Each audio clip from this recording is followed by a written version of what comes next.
kids. It's time to get some SML podcast all up in that.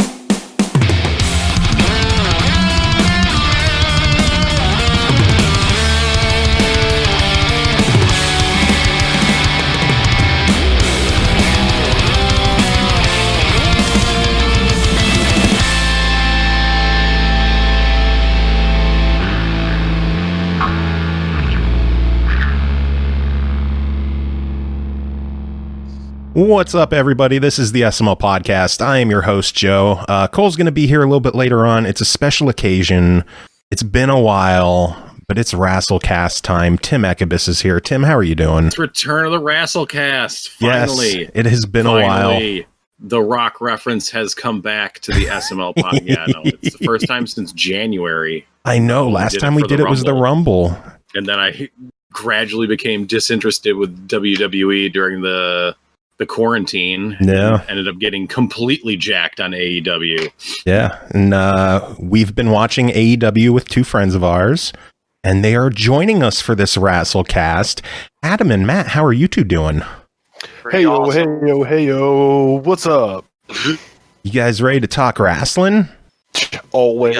Yeah. It is Wednesday night as we are recording this. We just finished watching Dynamite. Awesome show, as always. Yeah. A lot of story building this week. Tons of story building. Weird women's match in the middle. Very weird match. You know what? I was into it, though. Yeah, no, it was cool. It was fun to watch, but I was not prepared for that type of presentation. Yeah, it was I wasn't different. either. We went in thinking it was going to be a squash, and it was anything but. Yeah. But that's fine. Yeah. No, it was a good match. Yeah, it was dope. It was. And it leads up to all of the matches happening this Saturday night. AEW All Out 2020. The episode's going to come out like during AEW, so you could listen along and see how our picks are. Mm-hmm. I'll have to release it earlier in the day on Saturday.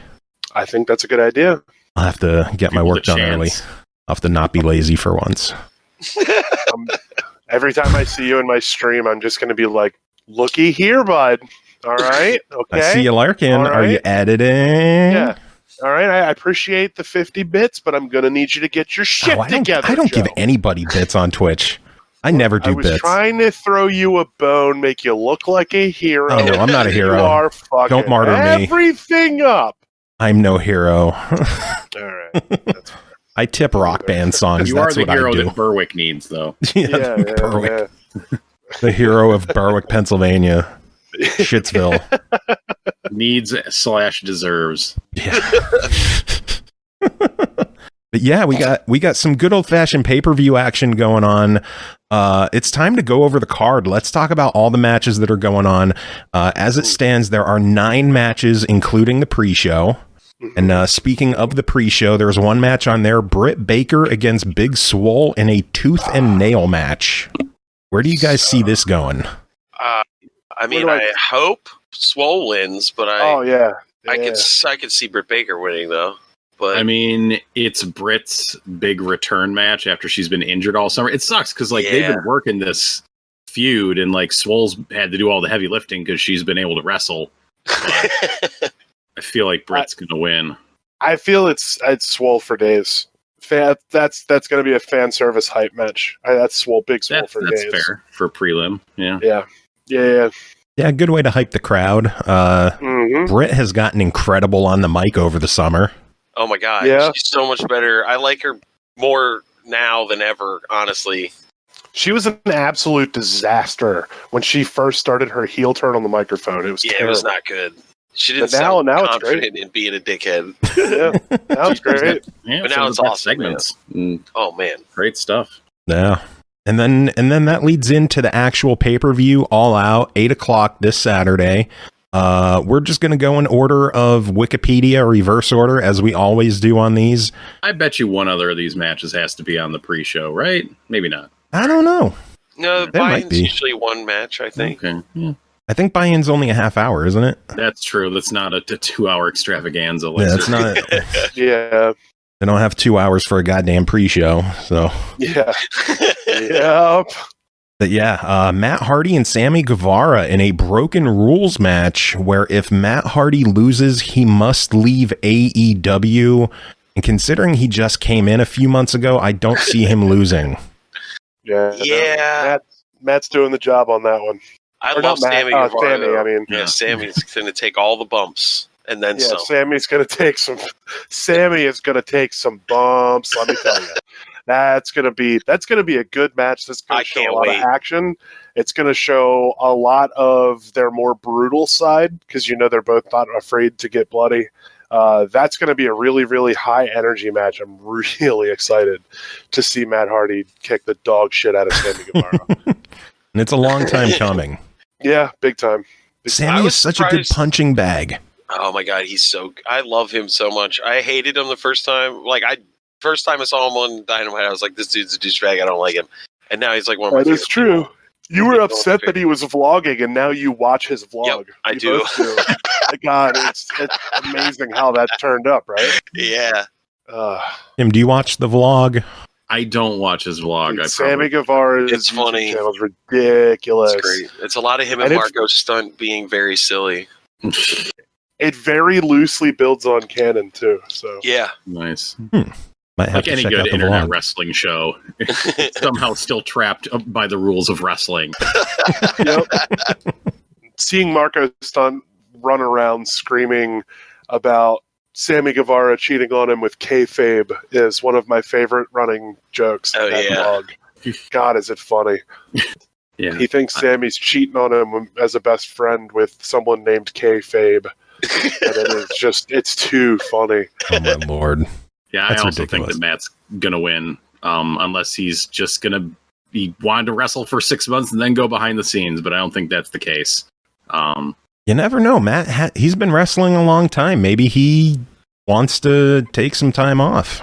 Yeah, no, I think Matt's waiting for Jeff's contract to expire with the big boys, and then I personally think the best thing that Jeff Hardy could do for his career is come to AEW, revive the Hardy Boys, get the tag hype going with FTR, and really, really, really pump some high energy into their tag division and deliver on the promise of the high energy tag division that they made when they were forming the company.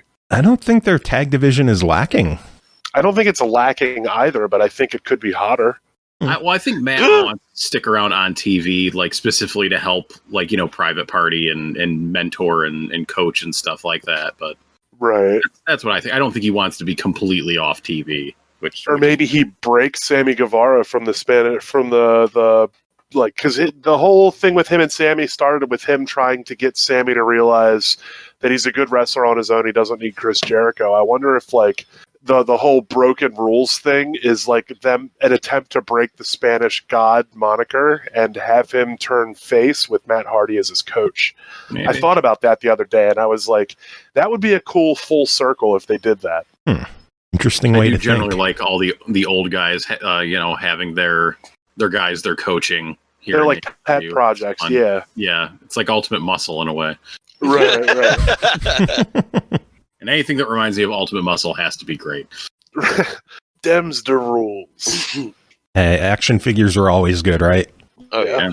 Speaking of action figures, two people who have action figures, the Young Bucks are going against Jurassic Express. What do you think of this match?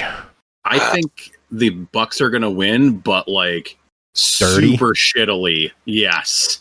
I think the asshole Bucks are about to come out, and there is no more fan favorite sympathetic tag team than the Jurassic Express to just totally shit on with heel that'll really turn people against them. That's a good point. Yeah, the hypermark in me says the Jurassic Express is going to win because they're the up and comers and blah blah blah blah blah. The Young Bucks have a heel turn that's pretty obviously coming, but I think the heel turn is going to happen right on their heads, and I think that with something that we'll get into a little bit later that was preempted to on BTE this week, with Kenny, I think we're going to see a new era in the Elite. I think we're going to see a new direction in the Elite, and I don't think that they're going to do it together, but I think they're going to do it in the same direction. The Heel-Elite? The Heel-Elite. And like I said, I don't think they're going to do it together, but I think they're going to go in the same direction. I do. Yeah. So I see Young Bucks on top. I see them winning via DQ. Mm. Dirty. DQ's easy heel heat.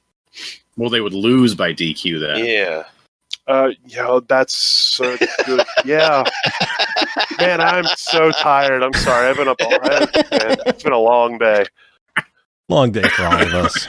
Perhaps they win by something they should get DQ'd for. Yeah, something they should. That's what I actually meant to say. They're going to do something really, really dirty that they should be DQ'd for, but they're going to win because it doesn't get seen. Yeah. So shenanigans. Matt, your thoughts? Easy. I agree with that. I mean, the Young Bucks are definitely going to win. I mean, I love Jurassic Express, but like, there's no point to them winning. You know what I mean? Storyline wise, like, there's literally no point except for what you guys are saying. Like, to be the baby faces that get shit on because it doesn't really matter. Well, they're not really involved in a big story right now. That's what I'm saying. Like, it doesn't really matter for them. Yeah. They're people fodder. like them regardless. Yeah. Yeah. So it's like, They're hella likable, but they're definitely fodder. And their day will come. Yeah. Oh, yeah. Yeah. No, they have a day in the sun coming for sure. Yeah. They're way too popular not to. I don't know. We Not shall to bring see. dirt sheets into this, but I think I remember reading that like they have had bigger plans for Jungle Boy, but like the pandemic has set those back a bit because they want live crowds. Yeah, I can see. They've put pause on a lot of things because of that. Yeah. Like the world, what is it? What did they call it in this one? I was going to say World War III. The Blood and Guts Blood and match. Guts. Mm-hmm. Yep. God, man, I was looking so forward to that. We were 1 week away from it. 1 week away from it. Dude, 2020 is so rude. On the plus side, we got Stadium Stampede out of that. That is I true. really did. Fucking that match was awesome incredible. Yes. I will complain about it again that the first Dynamite live show that was canceled was the one that was going to be an hour away from me, which is the one that Matt Hardy and Brody debuted at, and would have been an insane show. Or it was an insane show, but would have been that much more insane. Insaner. Right. In Rochester, where that's Brody's hometown.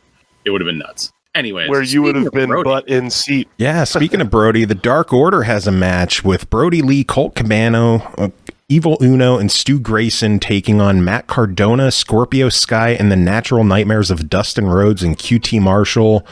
I see the Dark Order taking this one, especially with Brody involved. I don't see him losing.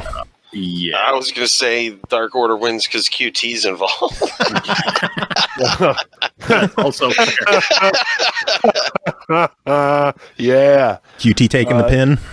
Oh Yeah, my this God, him or Dustin, I imagine. This is Dark Order getting an absolute squash in over the Nightmare team. I see QT getting pinned by Colt. Oh, I see Brody doing all the work. I see Brody doing all the work, and I see him giving the win to Colt. I see Stu getting the pin just to just further enhance his status as like Brody's favorite guy in his order of lunatics. Well, if you remember, like, Colt still hasn't technically signed with Dark Order yet. That's true. I guess he's still kind of floating there. So he's still being wined and dined, in my opinion. Yeah, groomed. That's the better word for it. Yeah. Mm-hmm. But yeah, I mean, Dark Order is the hot business right now. Brody just crushed Cody, and they're ridiculously hilarious on BTE every week. Oh yeah. Oh God, yeah. Which, think about where they were at All Out last year, where it was still just Uno and Grayson, and like they all they had going on was the Creepers, and like I don't know, Uno. They were a joke. Yeah, Uno wasn't in that good a shape, back then. But it was just Uno like, put in work when they first started in AEW. Uno was like me. Huh. Oh yeah, he's lost a ton of weight since this started. But they have in a year, when those guys were the drizzling shits, they were just the worst fucking part of AEW TV, and now I cannot wait to see them every week and what they're going to do because they're just that entertaining. Big agree. Dark Order is one of the better things that AEW has going for them right now. I love every moment of screen time that the Dark Order gets, be it BTE, be it Dark, be it Dynamite, be it whatever. I'm eating up their heel rise right now. I'm eating it up with a silver spoon, my guy, and I want it to continue. I see Dark Order over for sure. Yep. Nice. So everyone sees Dark Order. Yeah. All right. After that is the 21-man casino battle royale. Supposed included people. This is going to be chaos. Darby Allin, Lance Archer, Brian Cage, Ricky Starks, Pentagon, Ray Phoenix, The Butcher, The Blade, Eddie Kingston, Sean Spears, Billy and Austin Gunn, Jake Hager, Santana, Ortiz, Chuck Taylor, Trent, and who knows who else. I'm sure we'll see plenty of the AEW jobber crew involved. Yep. What do you see happening here? Obviously, picking a winner is going to be near impossible because there's 20 people involved, but do you see someone announced for the match winning? Because I see an unknown winning, someone who hasn't been announced yet. Do you have an idea? None at all. Oh, okay. So there's 21 people. How many people have been announced? 17. I have an inkling. Counted. There's 4 people that have not been announced. I have an inkling. What's your inkling? There's somebody who is a free agent right now that has slipped into the second wave of wrestling culture that a lot of people have forgotten about. CM Punk's coming back. That's right. No. He's way too first layer, and you know it. I think this is where we see Eric Rowan. I think Aaron Rowan shows up. I think Eric? he's the mystery guest. Eric. That's what I meant. Yeah, Eric. I think Eric Rowan shows up. I think that he either wins or puts in the work big time. If he doesn't win, the other person I could see winning this match and really getting heat quick is Eddie Kingston. Yeah. I don't know if I see him winning. The winner gets a title shot, right? Yeah. Yes. A AEW World Championship. World champion, man. So, let's kind of eliminate, a couple here. So I think Billy and Darby, Austin are gone. Billy and Austin are gone, and Santana and Ortiz aren't winning, and the best friends aren't winning. Sorry, but Darby just had a match last month. Brian Cage had a match right before that. Jack Hagar wrestled Mox back. That was COVID time, so he had a match too against him already. So I think I don't know. Lance Archer had a match against him as well. Did he have one against Mox? Did Moxley and Lance Archer ever go? No, they have not touched yet. That could be good. Interesting. I don't think Butcher or Blade are winning. No, it's not going to be a tag team participant. I don't know. I could see one of the Lucha Brothers winning. I was about to say, I think if I were picking favorites, it is Lance Archer because that's a fresh matchup and a good, credible one.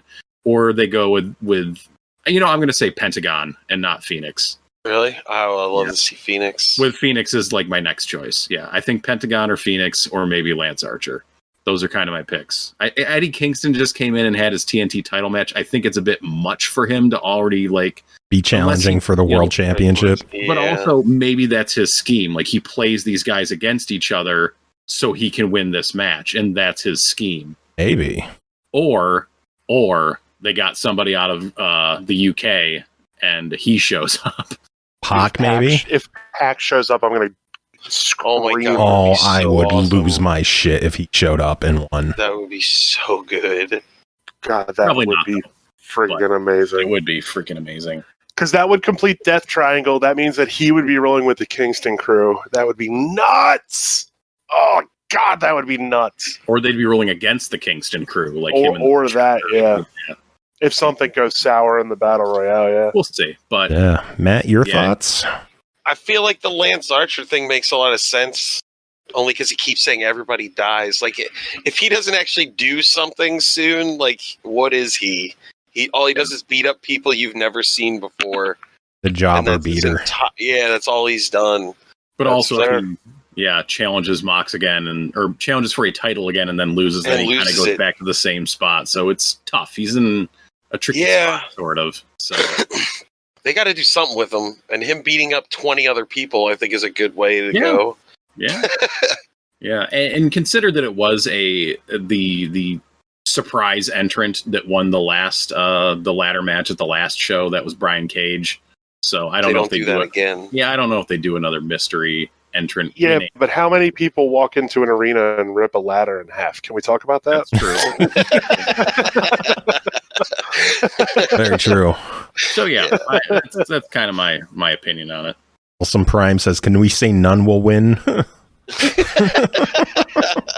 I don't know. We'll see. There's plenty of opportunity. I will say I think it would be better for Lance Archer if he were to lose in this match than to win and lose against Moxley or MJF. I think Pentagon or Phoenix might be good challenge. I mean, those would be awesome matchups. Oh, for God, John yeah. Moxley. Like the fresh, interesting. I would would love to see him fight Ray Phoenix running around all over the place. I mean, Pentagon and Phoenix are like, those are world title class dudes, and they're, kind of, I don't want to say farting around in the tag division because they're great, but they haven't really done a ton in AEW yet. Like, considering last year's All Out was that ladder match with the Bucks, and, since then, meh. Yeah. I think true. COVID fucked up their plans a lot too. It did. Well, big time. Because they disappeared for how long?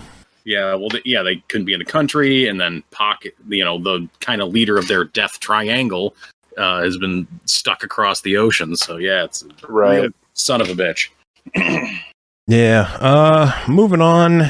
Women's match for the AEW Women's World Championship sees Hikaru Shida, the champion, against Thunder Rosa from the NWA.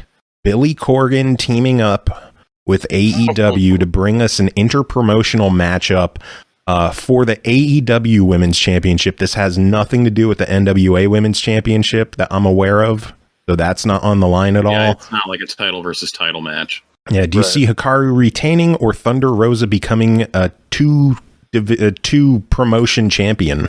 I think Shida wins. Yeah, especially after the match we just watched. Yeah, I think Thunder Rosa puts up a pretty awesome fight. I see the match going. Oh, it's going to be a fun match, I'm sure. Mm-hmm. I see it going for 10 or 15 minutes. Like, I see it actually being a part of the card as opposed to a side attraction, match. Right. But I do see Shida retaining, Thunder Rosa just putting on a good show. I think it's cool, but yeah, I think it's kind of an audible they pulled because their women's division has kind of been a mess when all the Joshi stars are stuck in Japan, and they didn't want to go straight back to Nyla Rose, and Britt was injured. Chris Statlander's been out for like months. Yeah, she's injured. Yeah, it sucks, but it gave us this match, which should be cool. Yeah, but yeah. I think Shida wins. Yeah, I guess we're all in agreement that Shida retains, so no big conversation on that one. Next up, tag team match for the World Tag Team Championship sees the champions Kenny Omega and Hangman Adam Page taking on FTR, Cash Wheeler, and Dax Harwood, formerly the Revival. What do you guys see going on here? Title change. Yep. I think it's overdue for a title change. Top guys. Yep. Top Yep. guys. I see the return of the cleaner. I see a big split, and I see FTR taking advantage of it and coming out with the belts. I want to see them retain, but then Kenny turns heel on Page and just abandons the title. That would be dope. That would be interesting. Like FTR. You don't like FTR? I don't dig it. They're just kind of dickbags. I'm not super into it. They haven't convinced me yet. All right, they're fine. Anyways, yeah, I think this is the moment when Kenny and Hangman lose the belts. And split. This has to be the moment. They can't keep dragging this out. Yeah, I think maybe the split happens after the match. Maybe the split happens on the following Dynamite. It feels like it's a big pay-per-view moment for the split to actually happen. So remember back, of course, at was it Revolution after the Bucks match? They had that moment, those couple of moments at the end of the match where it looked like Hangman was about to clothesline Kenny, or that Kenny and the Bucks were about to super kick him. And I think this is that was March. That was in March. It was the end of February, but yeah, last pay-per-view. That's insane how long that's dragged out. Well, yeah. I'm pretty sure they were gonna do the split angle at Blood and Guts. I really feel like that's what the original plan was. Yeah, I wouldn't be shocked. Yes. Yeah, I wouldn't be shocked either. We were so close to it. I think this was supposed to happen a lot sooner. Yeah, by Double or Nothing at the latest. Like they would have finished the Elite versus Inner Circle feud, and then something would have happened because Dax and Cash, they debuted after Double or Nothing, I think, right? Yeah. Yes. Yeah. I believe it was a week or two even after. Yeah. Yeah, so it was like beginning of June is when they showed up. So like I think this is kind of the audible they had to call. And it's like, okay, well, this got messed up, and now I think Kenny and Paige have beaten like everybody else at this point. When they're quote not even a real tag team, but yeah, I think it's over. I think the run is over here. FTR wins. Yeah. So it looks like most of us think FTR. Never. Whether they like it or not. I can't even fathom it. No. No, I'm sure you guys are right, but I'm going to say the other. The idea disgusts him outright. I'm sure you guys are right, but fuck you. Yeah, I don't bet on odds. I bet on my feelings, man. Yeah. So I'm going with Hangman and Kenny. That's how you end up looking like a genius Saturday night. Yeah. You know, and we look like be the one. Stupid dumbass marks. Revival Laws is bullshit. They need to call it the Shatter Machine too. Some storyline shit is happening in this match. We can all agree. Oh yeah, absolutely. Oh yeah. The next 3 months of storytelling in the tag division are going to be written Saturday night. Oh yeah. Very excited. Also that's why I kind of want me to be right, because then if he just abandons it, they won't be a tag team anymore, and they can do like a whole nother thing. Who's Adam's new partner, or find him a new partner, or I'm just saying like they're like the rankings and the reset the tag team rankings basically do a tournament or something. Yeah, a tournament sounds very WWE-ish right now. They've had so many tournaments. Just did the gauntlet. They just did the gauntlet. Oh, that's true. You're right. I mean, I think with how dominant Omega and Page have been, like they have to lose for the next team holding the belts to retain the credibility that has been built. They have to lose, and they have to lose clean. Yes. Not in my head. Not in my canon. Get your bullshit logic out of here. I mean, I think there is room for Kenny to turn on Page in the match, or vice versa. One to leave the other lying, so it's not squeaky clean, but not squeaky clean, but that would be adequate to the situation. They fell apart mentally. FTR attacking them psychologically. Yeah, Hangman, he looked like shit tonight on Dynamite. Dog shit. He really did. Hangman, he's like, everyone is just abandoning him. The Bucks kicked him out of the Elite. FTR just used him and turned on him. Kenny doesn't trust him anymore. Poor Hangman. You know who hasn't abandoned him? His horse. The fans. Dude, that horse is dead. Hunter Horse Helmsley died. Hunter Horse Helmsley. Hunter Horse Helmsley was one of my favorite things ever. Oh my god, that was so good. Oh my god. Speaking of things that are going to be really good, the first of two headliners, according to Adam, Chris Jericho versus Orange Cassidy. Go second from the top of the list. Yes. This would definitely be the headlining match of the pay-per-view. Please don't allow Joe to steer you in the wrong direction. Thank you. Hey, we'll see who's on last. But the Mimosa Mayhem match, where the match can be won by pinfall, submission, or throwing your opponent into a tank of mimosa. Okay, first thing. It's 500 definitely the last one. Yes. 100%. This is not going to be pinfall or submission. Give me a fucking break. You don't have a vat of mimosa and not throw something in it. I think that they're going to sell the mimosa like Gamer Girl bathwater when it's done. Oh my god. Don't ask questions. God, I hope so. Let me tell you. You're going to buy some, aren't you? I'd consider it. No, I would not buy that. That's disgusting. I would not buy that. You don't have to drink it if you own it. No, of course you don't have to drink it. Drinking is so much worse than deep. Oh my god, yeah. Just sniff it every now and again. You open it and smell it. Yeah, it smells disgusting. So you're all monsters. Does Orange Cassidy win a best 2 out of 3 series against Chris Jericho? I want him to so bad. I think Orange wins. I think Jericho's going to put him over. This is a classic old talent star putting over new talent star. This is a torch handoff. Absolutely. Orange Cassidy over 100%. I think this match is going to be awesome. I think this match is going to have some length to it, and I think this is going to end in some kind of really cool, interesting way that's going to make us some kind of headlines. And also, I really do. I'm in hopes that more than just one person ends up in that mimosa vat. 500 gallons of shit is a lot of shit. You need to have a lot of people in there to make it worthwhile. Yeah. It depends on how deep they make the tank, because if they drop, like, if for some reason they get to the top of some kind of scaffolding or construction, and Chris Jericho takes like a 30-foot high dive into a tank of mimosa, dude, I'm telling you right now, this match is going to be nuts. I can't wait.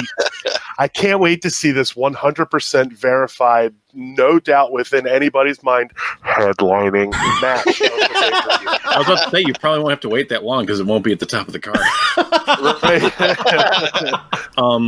Yeah, I think Orange wins because it's a good opportunity for Chris Jericho to lose without taking a pin or submitting. He can just get thrown into some mimosa and be humiliated and lose that way to Orange Cassidy. So, yeah. And it's the rubber band match, so it's kind of a once and for all in the world of wrestling. So, Yeah. Yep. Because and also, like, Jericho can lose and then just, like, bounce back with some dumbass promo the next week and start making somebody else's life miserable, and you forget about the whole thing because he's Chris fucking Jericho. Jericho losing means nothing to Jericho. Yeah, right. If Orange loses, then it's like, oh, well, okay. Yeah. Yeah, womp womp, go back down to doing nothing. I love that within a year he went from just sitting on the side of a ring to wrestling Chris Jericho for the third time. Again, really, 6 months ago, Revolution was his first real match against Pac, where he tried. Yeah. Yeah. Yep. Dude, So awesome. I love Orange Cassidy so much. Can't get enough of it. I really, really, really, really hope they do something cool with him past this. Either way, it's going to be an awesome match. It's 100%. Oh my god, yeah. It's the headlining match. Yeah. Yeah, definitely. 100%. Without a doubt. Yeah. After the headlining match, there's one more match. This is the cool down. Okay, It's like it's the epilogue. This is the lights off match. You know when you do like a quick, you do a hot cardio. Yeah, this is the cool down. This is the walking bit after. So everybody can go to sleep after being so hyped for Jericho versus Cassidy. Dude, exactly. Oh my, yeah, cool down match for the AEW World Championship. Here's a piss break between Jon Moxley and MJF. Moxley banned from using the paradigm shift as well. Oh shit! So where do you see this nothing match going? I mean, I think Jonathan Moxley is going to win, and that's it. Yeah, I think it's going to be a good match. I think MJF is going to come out of the gate really strong. I think there's going to be a Wardlow interference. I think Moxley's going to go down, and it's going to look rough for a little bit. And then in typical Moxley fashion, he's going to get super violent with some kind of crazy nonsense. And I think this one's actually going to play out for a while. I think this match really has legs. Yeah, I think this is probably going to be a 30-40 minute match. But I do see Moxley retaining for sure. Do you see the program continuing after this event, or do you see this being this match and Moxley moves on? Yeah, I think I see MJF kind of fading for a little bit. You might have to go do some go through some jobbers on Dark for a while, you know. Yeah. You can go banished to the Lance Archer plains. Yeah, I do hope that, you know, they make it like quote unquote surprisingly competitive, like MJF does a decent job of hanging with Moxley, but, you know, can't win, so then he has to turn to the shenanigans, you know, his diamond ring and Wardlow and whatever other bullshit that Moxley survives, and then, you know, taps him out or has a new finisher of some form, or just rolls him up, just a small package. Yeah, roll up, small package. But if this match ends in a roll up, I am gonna die. The headliner match end in a roll up. Yeah, I'm gonna watch Simon Miller yell about it. And unfortunately, like, not super dramatic stipulation when you consider that Mox, like, 2 out of his last 3 defenses, he has won with submission. So it's like he doesn't need the paradigm shift per se. He's already demonstrated that. So it's like, well, whatever. Yeah. Yeah, he's already ended several matches with several different finishes that we hadn't seen from Moxley before. Mhm. He's already shown the ability to adapt and overcome to a situation that's against his odds. He's already shown the ability to learn something completely out of the box that you don't expect from the character of Jon Moxley to really bring you down to size in the end. Like, all of the components are there for him to continue his reign for a little while longer. And honestly, I'm completely here for it. I love his style of champion. I want there to be a better heel that comes and beats him. MJF is an amazing heel, but he's not that heel. Somebody needs to come up and clean up this heavyweight division, right? World Championship. I see what you did there. You sneaky bastard. I would love to see Kenny's heel turn with the cleaner. Oh, right. Oh, yeah. Run into it. Yeah. Would love to see it. Would love to see it. I think that's where we're headed. I don't think Kenny's seen his due yet in the company, and I think you're right. Yes, the tag title was big, and it is big, and not to demean that at all. Mm-hmm. But I'm talking about Kenny Omega, the singles professional wrestler that's one of the best singles wrestlers in the world. Yeah, he's just been kind of a backseat attraction for way too long. He needs to be main event. Yeah. Yep. I think on some level it's like, in establishing the company and stuff, and I don't know, people complain like, oh, ex-WWE guys got all the belts, but it's like you kind of like need them to help establish some credibility before you start. Because if you just start up your company in like, oh, MJF is the world heavyweight champion and Jungle Boy is your TNT champion, like people are gonna be like, whatever, like who are these guys? Well, also here's the question, right? Who the fuck cares where they used to work? Yeah. You know what I mean? Like, if we were that way with like video games, that'd be so weird. Like, I don't want to play that game because like your main like level builder used to work for that company. Man, fuck that.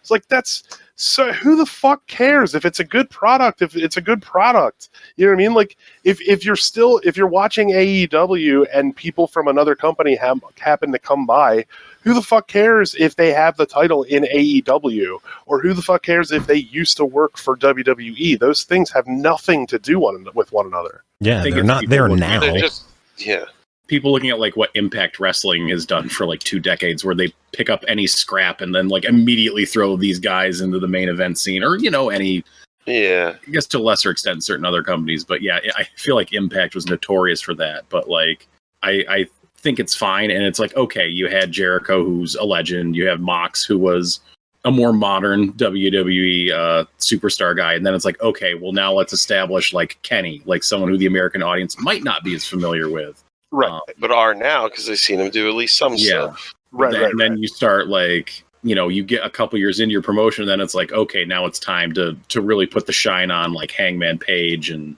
MJF and whomever, Dude, I'd love to see a Scorpio Sky heavyweight run. I'd love to see a Jungle Boy heavyweight run, but now's not the right time in the company. Yeah. Yeah, I know. Jungle Boy is like, can he legally drink yet? I don't. He's so young. I'm pretty sure he's 24, if memory serves. 23. He just turned 23. Okay. There you go. Yeah. So young. Such gorgeous hair. He was like 21 when he started wrestling for AEW. Jesus fucking Christ. That's insane. So does anyone see MJF even have a chance in this match, or is it just Moxley all the way? I think it's going to be long and brutal, and they're both going to bleed. There will be some scare spots for sure, but yeah. I think I think Moxley's going to win. Does Wardlow turn on MJF? Yes. That would be good. I do see, I don't know how, because I do see Wardlow interfering in this match specifically in MJF's favor, but I see it backfiring with either him hitting MJF or MJF like having the ring and hitting Wardlow and Wardlow walking out on him or something like that. Okay. Yeah. That's a little textbooky for me. I feel like AEW doesn't tend to go super textbooky. Correct me if I'm wrong there. They're still new, so we don't know. I see like Wardlow doing what he can to interfere and try to help, and it not working. And I see after the match MJF attacking Wardlow. Maybe could be MJF's next program is with Wardlow. Yeah, I'm surprised they've kept them together this long. Actually, I would have liked to see them split up a little earlier by now. But again, I think that's because they of sowed the world, seeds for that a long time ago. It feels that's the thing. They pumped the, and Tony Khan has outright said this. They have outright pumped the brakes on major storylines until fans are back. Like he's been on podcasts and he's been on YouTube videos and all kinds of shit where he's openly said that. And hey, guess what's starting to filter back into the building? Yeah, people. That's what I'm getting at. Yeah, I think we're going to see some big shakeups. I think All Out is going to be just what the name implies. I think this is going to be a very, very major pay-per-view. They're bringing fans back in, and the content that we've been seeing leading up to this pay-per-view specifically on Dynamite has been pay-per-view quality in and of itself. Oh, yeah. They are really, really, really pushing this pay-per-view harder than they push Revolution, at least. I see this being a major show. Yeah, I agree. I think it's going to be nuts. Excited. Yeah, I mean, with a headliner like Orange Cassidy versus Chris Jericho and a cool down. Yeah, when you're talking about two absolute legends with the only people, let me tell you this. I don't know if you guys have been paying attention to the advertising for this show. All of the placards are red and black, except for the Mimosa match, which is proudly brightly orange. Not only is that foreshadowing your color and name alone, but that lets you know what the real headlining event of All Out is. Thank you for coming to my TED Talk. My God, I just loved him in the background. Okay. Okay. Tim's just mad because he can't go swimming in orange juice. So sticky. That would be gross. My whole body feels like it's been touched by a battery. What's happening? And what do you think Mahoney would do with that match with orange juice? Depends on whether there's pulp in there or not. That's the big question. Oh, man. But yeah, that's the All Out card. It looks to be an absolutely amazing event. It happens this Saturday. So if you're listening to this show, either it's about to happen or you fucked up and missed it. So go back and watch it. Christ, yeah, Phoenix real talk. Only 29. My God, I can't believe Phoenix is still only 29. That guy is so good. Really? He's done so much for being 29 years old. It's ridiculous. That's wild. God damn. Anyway, sorry, I got totally crossed over to how old are these fuckers territory. Yeah, but then again, we're in the next generation, right? Like AEW kind of prides itself on sticking with the younger generation, kind of the more indie style, I'll say, for lack of a better way to put it. I mean, you got fucking Darby Allin, who's in his early 20s, jumping off goddamn bridges for promo videos. Like, he's a crazy... Like, these guys are nuts. I mean, he'd be doing that anyways. The next generation of wrestlers are wild, and I cannot wait to see what the next, year brings us with AEW. I am so excited to where this company is going. Yeah. I'm really, really proud of how they've handled pandemic conditions. I'm really proud of the stories that they've maintained and built, given the limitations of staff that they have. And now that they're bringing fans back and the shows and the productions are getting bigger, I am on the edge of my seat for the future of this company. Future looks bright, and the best part is anytime there's an AEW pay-per-view, I'm going to drag you fuckers onto this show to do this again. If you'll have me, I had a lot of fun. This has been great, actually. Yeah. Yeah, but we're going to take a quick break. We have more show to get to. We got the news and reviews with Cole, and Hockey's going to be here, and I think Jacob's going to drop by. I don't fucking know. We have a lot of show to go, so we're going to take a quick break. We will be back with more. Does anyone have any final words to end this? I can't wait for the headlining AEW World Title match. Shut it down now.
All right, welcome back, everyone. Thanks for sticking around. Another thanks to Tim and to Adam and to Matt for coming on and chatting Rassles. Cole, you missed it.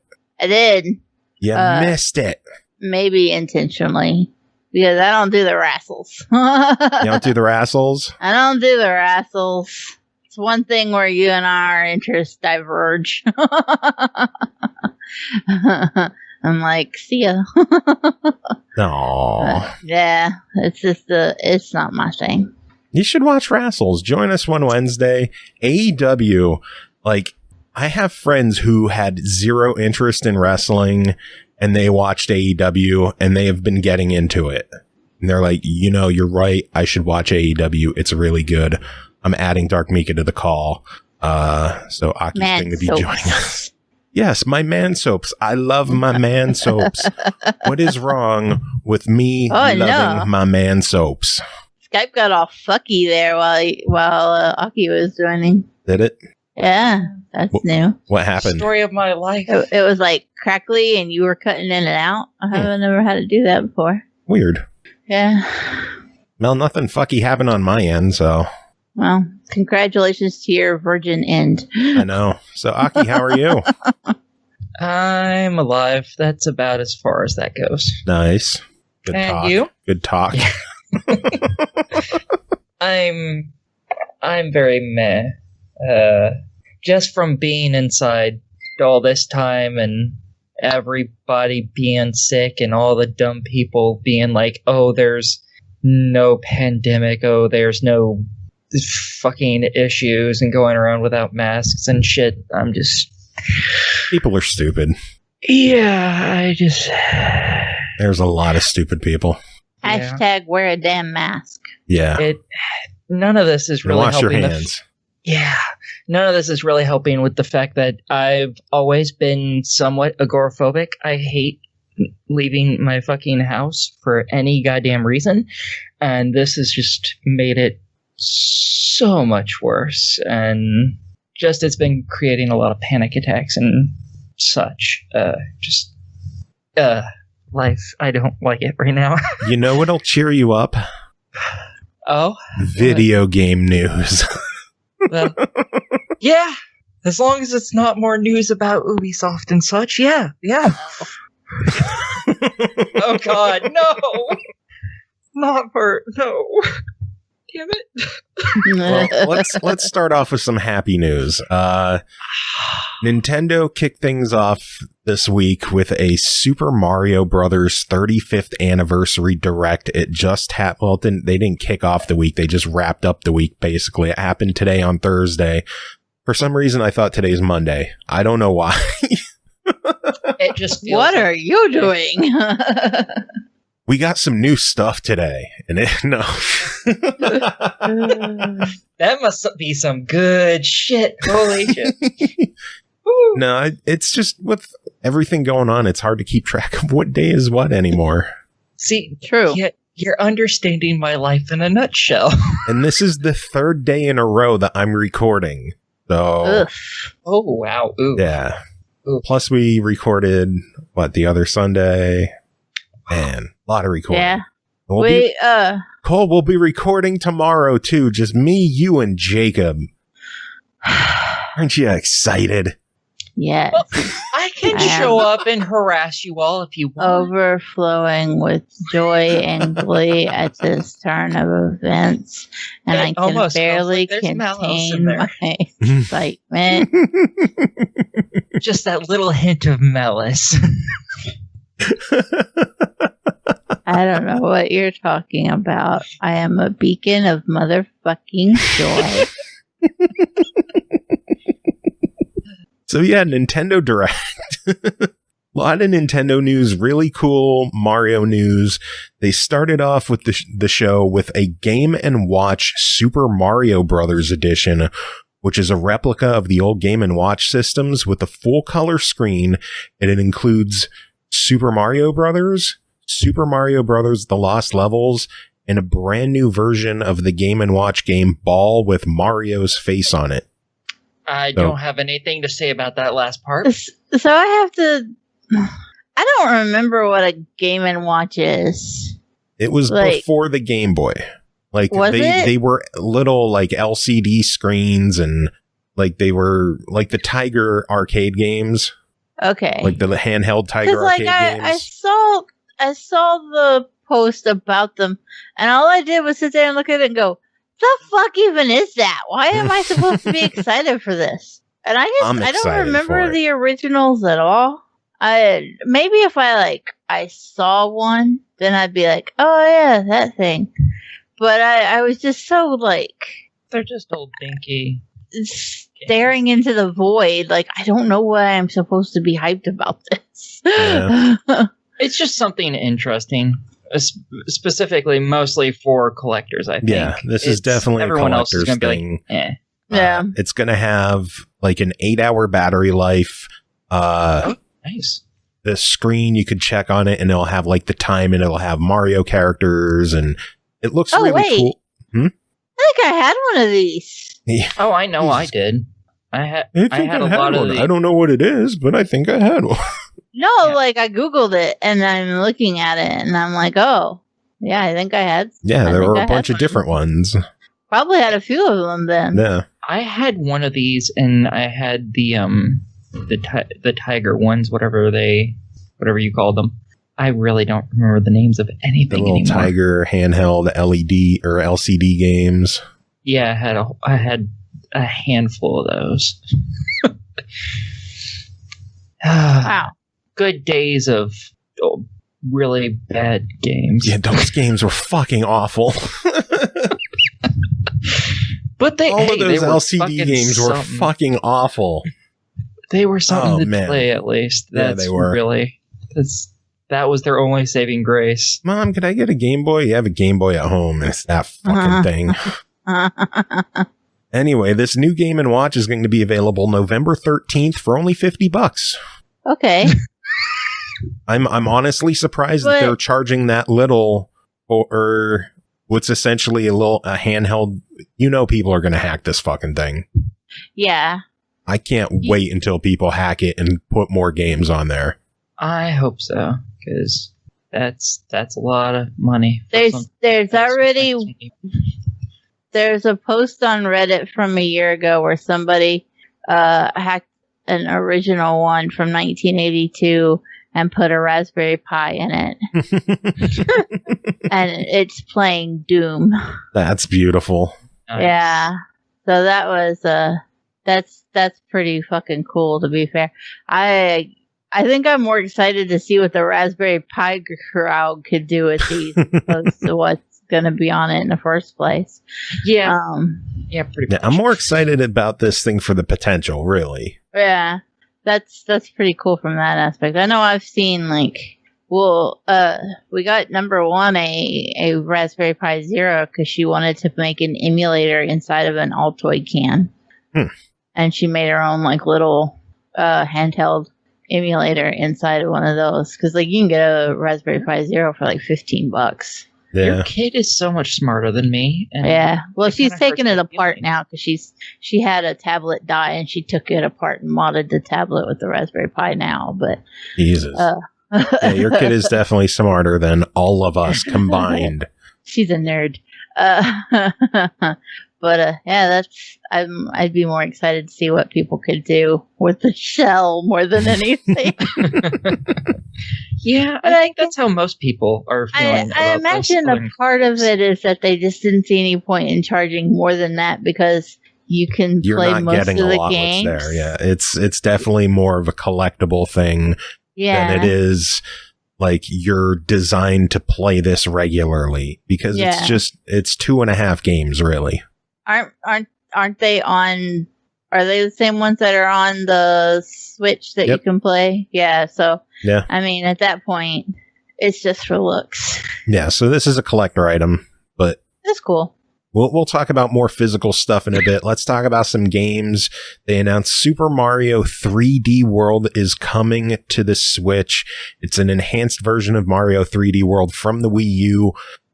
It's going to be adding a whole new chapter called Bowser's Fury, which is interesting.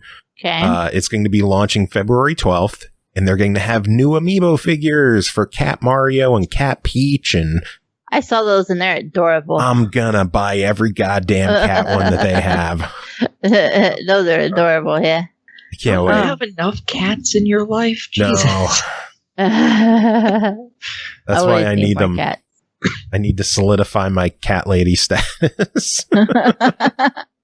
Well, everyone, you heard it here first. Joe is a lady. Yeah. What are you gonna do? Lady. I got my lady balls. What are you gonna do? They announced Super Mario 35, a 35-player Mario Battle Royale, where as you kill enemies, you send them to other players, and as they kill enemies, they send them to you. And you have to play through the stages and try to not die, and whoever is the last one standing wins. Okay. So 35-player Mario Battle Royale.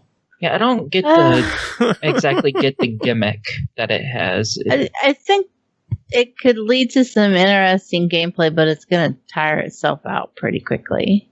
And that's what is really interesting about it. It's going to be playable October 1st through March 31st only. Yeah, because they fucking know. Yeah. It's So it's not a free. limited time game. It's included with your Nintendo Switch Online membership. Right. Oh. Yeah, it's like Tetris 99. Oh. Yeah. Interesting. Yep. So it is in a roundabout way free. The kids will get to play it because I got a year of online. Yeah, there you go. Yeah. Huh. I don't know how I feel about it. Like, okay. I have a hard time saying 35 players is Battle Royale because that's like Halo big team battle shit. You know? Almost. So that doesn't quite feel Battle Royale-ish to me, although I guess it is in a Fall Guys sense is like one winner. But I don't know. It's something different, but I imagine it's going to wear itself out real quick. Yeah. I'm excited to check it out, though. I'll have it for free to access while it's up, so The kids will play might it as well, yeah. at least once. Something that will not be free is Mario Kart Live Home Circuit, which is where you are going to be using a Switch or a Switch Lite to race a real physical Mario Kart or Luigi Kart around your living room. Just the first time some hair gets wrapped around the car's wheels, it's over. You got to sweep before you play. Remember how I said I got Merida hair? Yeah. Yeah, my kids do too, and there's just hair. So you are not the target demographic for this game. And all I can think of is like, I know what the bottom of our socks look like. And all I can see is that wrapped around the wheels of the car and be like, yeah, I paid $100 for that. What?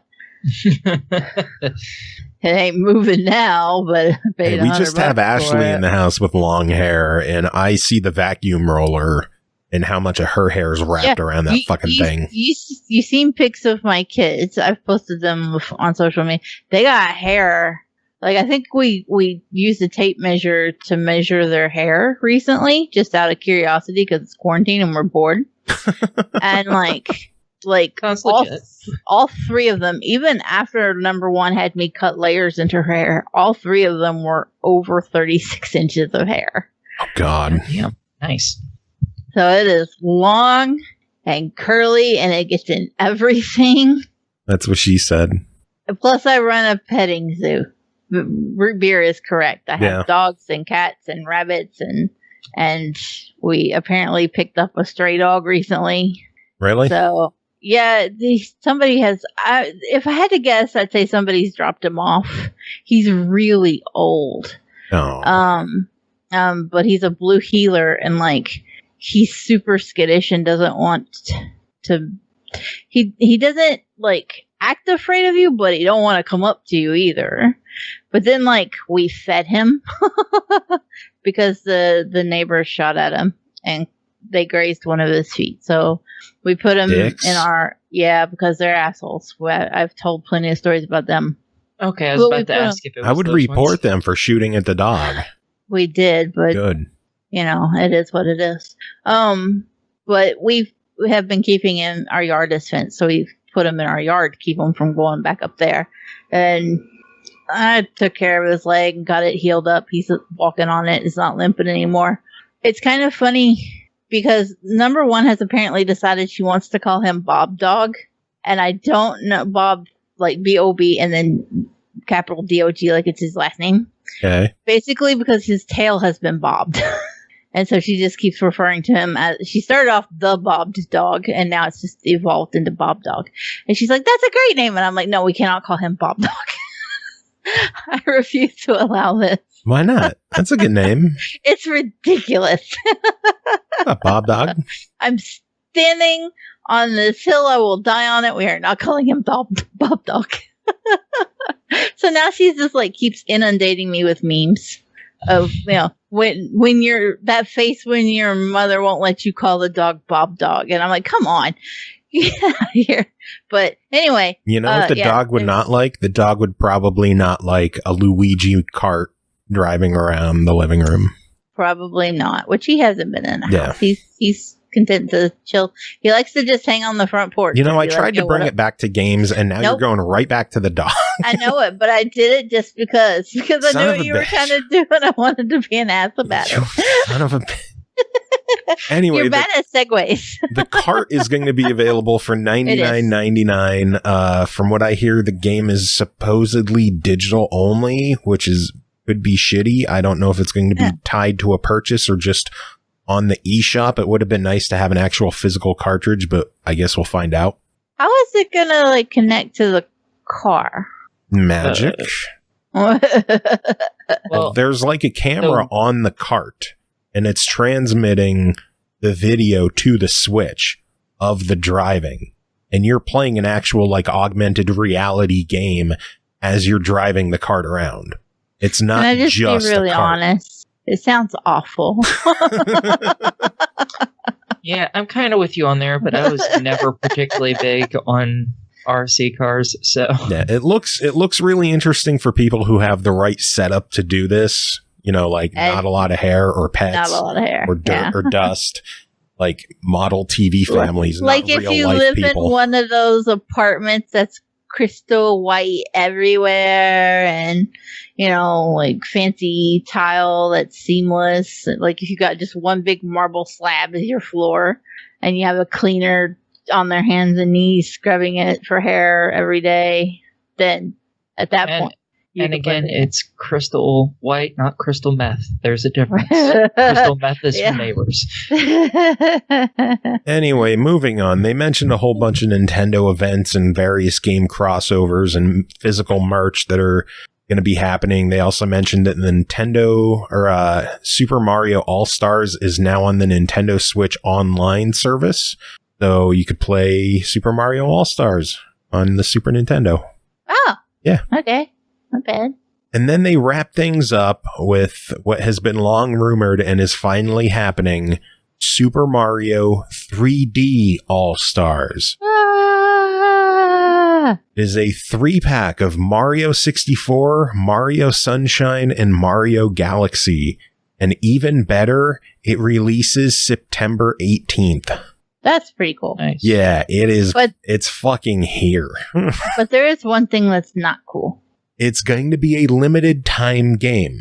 That is fucking stupid. It is very fucking stupid. They are only going to sell it through March of 2021, and then the game will no longer be available for sale digitally or brand new physically. How many times in the past have I complained about Nintendo's limited or forced imposed scarcity? I'm not a fan. Nope. And this makes it worse. And I don't know why they want to do shit like this. Because it makes them a lot of money? I don't like it. I'm still going to buy it, but I don't like it. I think it's increasingly worse because right now we're in a pandemic and people have seen their resources cut. Yeah. And gaming has been one of those things that a lot of people have fallen onto because you can't go to the movies and go out to clubs or bars or whatever other social things people do. And gaming has taken that place for, you know, there were a lot of people like us who were already like, whatever, we just play games and that's our entertainment. But for a big part of the population now, this is filling their free time void. What little we had is now been extended because nobody could go to work. So then you have people whose incomes are extremely limited right now, and this is their new hobby. It just kind of like is gross to extort that and be like, but it's limited time. No. You're like, no. And they're also, and everywhere's wanting to increase the price of video games too, which kind of sucks. I don't see this being a $60 release. I could be wrong. Probably am wrong. I hope I'm not wrong. I could see this being like a $40 game because it is still just 3 games. It's not this huge, massive collection of every Mario game ever, which Nintendo really should do, you assholes. That'd be nice. But yeah, the forced scarcity with they're only going to sell it until this date, it's really, really dumb. And the people who miss out, and then they'll be like, oh, well, why can't I buy the game? Oh, because Nintendo are stupid. Now, Root Beer is saying that it will always be on the eShop. That's not what they made it seem like. I don't have it. I have to look in my trash. You could talk while I'm doing that. It's something from Nintendo and it's in the trash. That's terrible. That is really terrible. And a limited production of Mario 3D All-Stars launches exclusively on the Nintendo Switch family of systems on September 18th and will be available until approximately March 31st, 2021. That's what the press release from Nintendo says explicitly right there. So it doesn't say digital. So maybe they'll keep it on the eShop. But I wouldn't put it past them to pull it. I don't know, but that was the Nintendo Direct. There is more news. It's not just Nintendo. Xbox, a lot of Game Pass stuff going on. Let's talk about the games that are leaving first. Already gone is NBA 2K20. We knew about that. What day is today? The 3rd. On the 7th, we're losing Red Dead Redemption 2. We already knew that. And then on the 15th, we are losing Batman Arkham Knight, Goner Blueberry Edition, and Jump Force. Okay. So it's not horrible games that are like Red Dead sucks to see it going, but we knew that was coming. Yeah. And it's been there the fact that it was even added in the first place was a surprise. So, yeah. You know. But they made up for it with plenty of additions. This week alone on PC, they added Crusader Kings and World War Z. On console, they added Jackbox Party Pack 4, and then on both of them, they added Resident Evil 7 and Tohu Luna Nights. Oh! Yeah. I don't know that game. It's like a Metroidvania based around time. So I'm excited to give it a go. I might play that too. I just recently played my very first Metroidvania. The one created by the guy who made, like, Castlevania 2 or something, where you play as a girl, Miriam. Bloodstained? Yes, that one. Couldn't spit the word out to save myself there. That was my first one, and I fucking loved that game. Have you played Symphony of the Night yet? No, that's literally the only one I've ever played. You need to fix that then. What system is Symphony of the Night on? You could play it on Xbox One. Oh, okay. Yeah, 360 version, backward compatible. Excuse me. Or, okay. No, I don't think it's in the Castlevania collections, is it? No, because it's available separately and Konami can do that. So anyway, games joining Game Pass next week on September 8th. PC is getting Star Renegades. And then on September 10th, console is getting Hot Shot Racing and PC is getting Disgaea 4 Complete Plus. Fancy. NIS is coming to Game Pass. That is good. I do like NIS. Let's hope this is a sign. Maybe if things go well, they'll give it a go on Xbox, please. NIS, please. Yeah, it'd be nice. I'd be all sorts of for that. Bring East 8 over while you're at it. You might be asking just too much. Everything. Nah. Hey, we have East Origin from .emu, so we could do with another East game on Xbox. Anyway, PlayStation Now, they're adding some games as well. They are also getting Resident Evil 7. Okay. So that's interesting that both services are getting Resident Evil 7. PlayStation Now will have it through November 30th. They're also adding Final Fantasy 15 through March 1st. And then WWE 2K19 and Observation. Observation was good. Mm-hmm. Yeah. So that's not Observer. This is Observation. So in case some people are confused on that. Very, very different games. Yes. So, the 2020 Tokyo Game Show is going to be kicked off on September 24th by the Xbox Tokyo Game Show showcase. Yes, Xbox is appearing at Tokyo Game Show and they're opening. Wow. Interesting. Apparently the entire presentation is going to be entirely in Japanese. They're going to be focusing on Japanese titles. I hope we get some new titles coming from Japanese publishers and developers. That would be really nice to see. They already confirmed there's not going to be any next gen news. So don't expect a release date or pricing or anything like that. But they are going to be showing off something and we'll find out what. Interesting. I am slightly annoyed with the console, this upcoming console generation. Oh, I'm very fucking frustrated with this upcoming console generation. They're like, oh yeah, it'll be out in a couple months. We don't know what the price is yet, even though we fucking made the fucking things. We don't know what we're selling it for. And we're selling it in a couple months. The fuck kind of stupid. We're 2 months away from these consoles. 2 months. And neither of them have the fucking price up. Xbox hasn't even officially announced the Series S that we all know is coming. That has been confirmed via controllers and via Game Pass trial cards that they exist. They are dragging their asses across the carpet for no reason. Yeah, it's just frustrating. Just announce a goddamn price already. Yeah. Oh, it's frustrating. I've heard some rumors around that the Xbox is going to be like stupidly cheap, and all I'm thinking is, I just want to know how much it costs so I know if I'll be getting one anytime soon, or if it's going to end up being like the fucking X1 that I got, where I had to wait until I got the fucking S came out and I pre-ordered it. That was my first Xbox One. I'm like, I want to know if I can get this fucking thing day one for the first time in forever. The last time I got a console day one was the PlayStation 2. Damn. Yeah, it's been a long time. Root beer, I can't afford any of them, so I don't care at all. Yeah. Yeah. It's tough to afford a luxury like a game console in this world's economy and shit that's going on, but I still think it's going to sell out both ways, both consoles. Oh, yeah, definitely. We just fucking when? When? I'm a little more annoyed with the PlayStation one because they're vetting people. You have to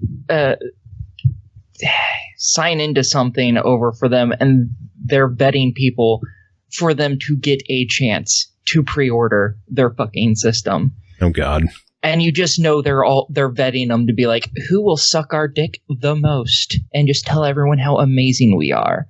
It's not going to be the average person who's like, sometimes Sony's good, sometimes they suck. No, it's just going to be the ones that are like, let me lick all over Sony dick. And I'm just like, that's some bullshit. No. I'm going to be honest. Series X to review some Rat Lake again. I mean, that's exactly what I'm going to do. But here's the thing. So 2 days ago, the new graphics cards from NVIDIA were announced. I'm going to drop into PC gaming a little bit for a second. Right? And if you bought a 2080 like 3 days ago, you paid $1,500, $1,600, $1,700 for that motherfucker. Okay. So the new graphics cards were announced on the 1st. They are a 2.5% like 2.5 times better than the 2080s. Okay? Mhm. Even the entry level one. Do you know how much the entry level one is going to cost? Isn't it something absurd like $500, $600? Yeah, it's $499. $499. And Yeah. it's better than the 2080 that you can buy today for $1,500. So when I say I am optimistic for prices on the Series X and the PlayStation 5, which I don't even give a fuck about the PlayStation, but I'm optimistic for the Xbox prices, then, that's where I'm coming from. Because I'm sitting here going, when I watched that, I had no intention of upgrading my graphics card. I just bought my PC in end of February, beginning of March. Just had this fucker built. It's got a 2060, and I'm like, I'm gonna ride it into the ground, right?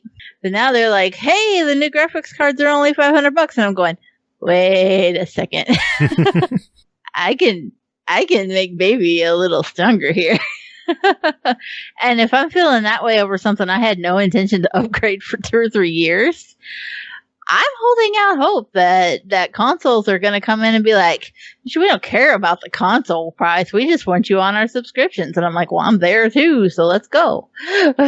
That's why I keep hearing all the rumors that the Xbox is going to be really cheap is for that specific reason. They just want people in for subscriptions, and they want to beat out Sony to get more people by just making it cheaper. I'm like, that seems reasonable. It fucking drives me crazy to no end since neither of the assholes have managed to do it yet. But, I get where they're coming from. I think it's stupid, but I get it. It's good business, really shitty PR. It drives me. Yeah, good luck getting a first wave of those cards. I have means. What are your means? No, I can't give out my secrets.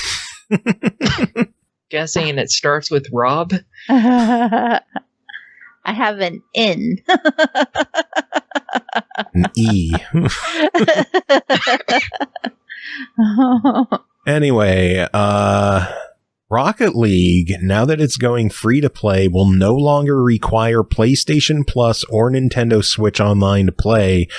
However, Xbox Gold is still required because Xbox is behind the times with their free-to-play shit, and Xbox needs to get with the times already. Yeah. I would just like it if they got rid of Gold and just gave all the Gold stuff to everybody. That's not going to happen. They make too much money on Gold to get rid of it. Yeah, I know. Because subscriptions. Yes. This is true, but I still want it to happen. Yeah. Rupier saying Xbox won't beat out Sony. Sony has the international market. I don't think Xbox wants to beat Sony in console sales. I don't think it matters. I don't think they give a shit about winning a console war. I think Xbox just wants to sell Game Pass subscriptions. I'm okay with it. It works for me. Yeah. I know that a lot of people will bash their heads into brick walls over Sony versus Xbox. And here's the thing, I say it all the time. The competition is necessary. Yeah, I have my feelings about Sony's marketing practices. They're not my favorite people in the world, but they pull off shit that pushes Xbox to be better. Xbox pulls off shit that pushes PlayStation to be better. Nintendo pushes off shit that makes both of them be forced to be better. Nintendo pushes off shit that just confuses everyone else. It's true. But I do think that the success of the Switch has shown that it's okay to invest in that handheld community. And there are people that are still interested in that, whereas we were really moving away from it, and people were like, Vita's dead, and rip mobile gaming and shit like that. But like the Switch has shown, that handheld gaming, on the go gaming is still a priority for people, and they still want that. As long as the game is good, too. If it's a good game, people are going to play it. Yeah. So. And speaking of games that are on the Switch, Katamari Damacy Reroll is getting an Xbox One and PS4 release in Japan on November 19th. No word on a US release yet, but if they don't announce anything, I'm just switching my region to Japan and buying the fucking game. I don't give a good goddamn at all. I am buying that on Xbox. Crazy. I've never played any of those, but I've always wanted to. You've never played Katamari? Oh, they're so fun. Isn't it like the most me game ever? And I'm just like, yeah, haven't ever had a chance to play it. You just roll a ball around, picking shit up. Yeah, it looks adorable as hell. It is. It's fun. The music is amazing. Cries and Vita in my drawer. Lightspeed. It's true. That's not Lightspeed, that's Prayer Hub. That's changed his name for a joke and can't change it back, Hub. Yeah, what is the story? I've been wondering what the story is there. Let's air out all the dirty laundry. There was, I don't even remember what triggered the joke at this point. It's been a couple months, but he changed his name for the joke, and yeah, Twitch doesn't let you change it back for, well, like it's 60 days before you can change it again, but then like there's a hold on his old name, so he can't switch back still. Oh, yeah, I think the hold is for like 6 months, isn't it? Something like that, yeah. So yeah, Yugon did goofed. Yeah, he stuck with it for a while. I don't even remember what led to the joke, but it was a good one. Yeah, Rupert says to buy Katamari on the Switch. I have it on the Switch, and I'm gonna buy it on Xbox too. I'm honestly tempted. Best Buy has a bundle that comes with a plushie of the Prince for $50 and a digital copy of the game. I'm so tempted to just buy that and give someone the digital copy. Huh. Because it's a Prince plushie. Terrible. Wow. Yeah, I'm stupid. You're out of shelf space, dude. Where are you putting these things? I'll put it between his cheeks. Pointing behind me. Last bit of news I have, Harmonix announced that their new game Fuser will be releasing November 10th on Xbox One, Switch, PS4, and PC. So rhythm game fans have that to look forward to. Number one's going to holler for it. I'm going to holler for it. Yeah, she loves her rhythm games, man. Yeah, it's full price. The base game, I believe, is $40 or $50 or $60, and there's a premium edition with a whole bunch of extra DLC for $100 on the store. So wow, that's the one you're getting then. Of course, that's the one. I need the extra songs. It's Harmonix, so I trust that it's going to be good. You have too many songs as is. No, I don't. I have all the Fantasia songs too. Although they only released the initial wave of Fantasia songs. That's a bummer. That was a fun game. You have so many fucking songs that you can't even move them off of your drive without damaging them at this point. I thought you said... Yeah, it crashes the system. Yeah. That tells you have too many fucking songs. Yep. Fully agree.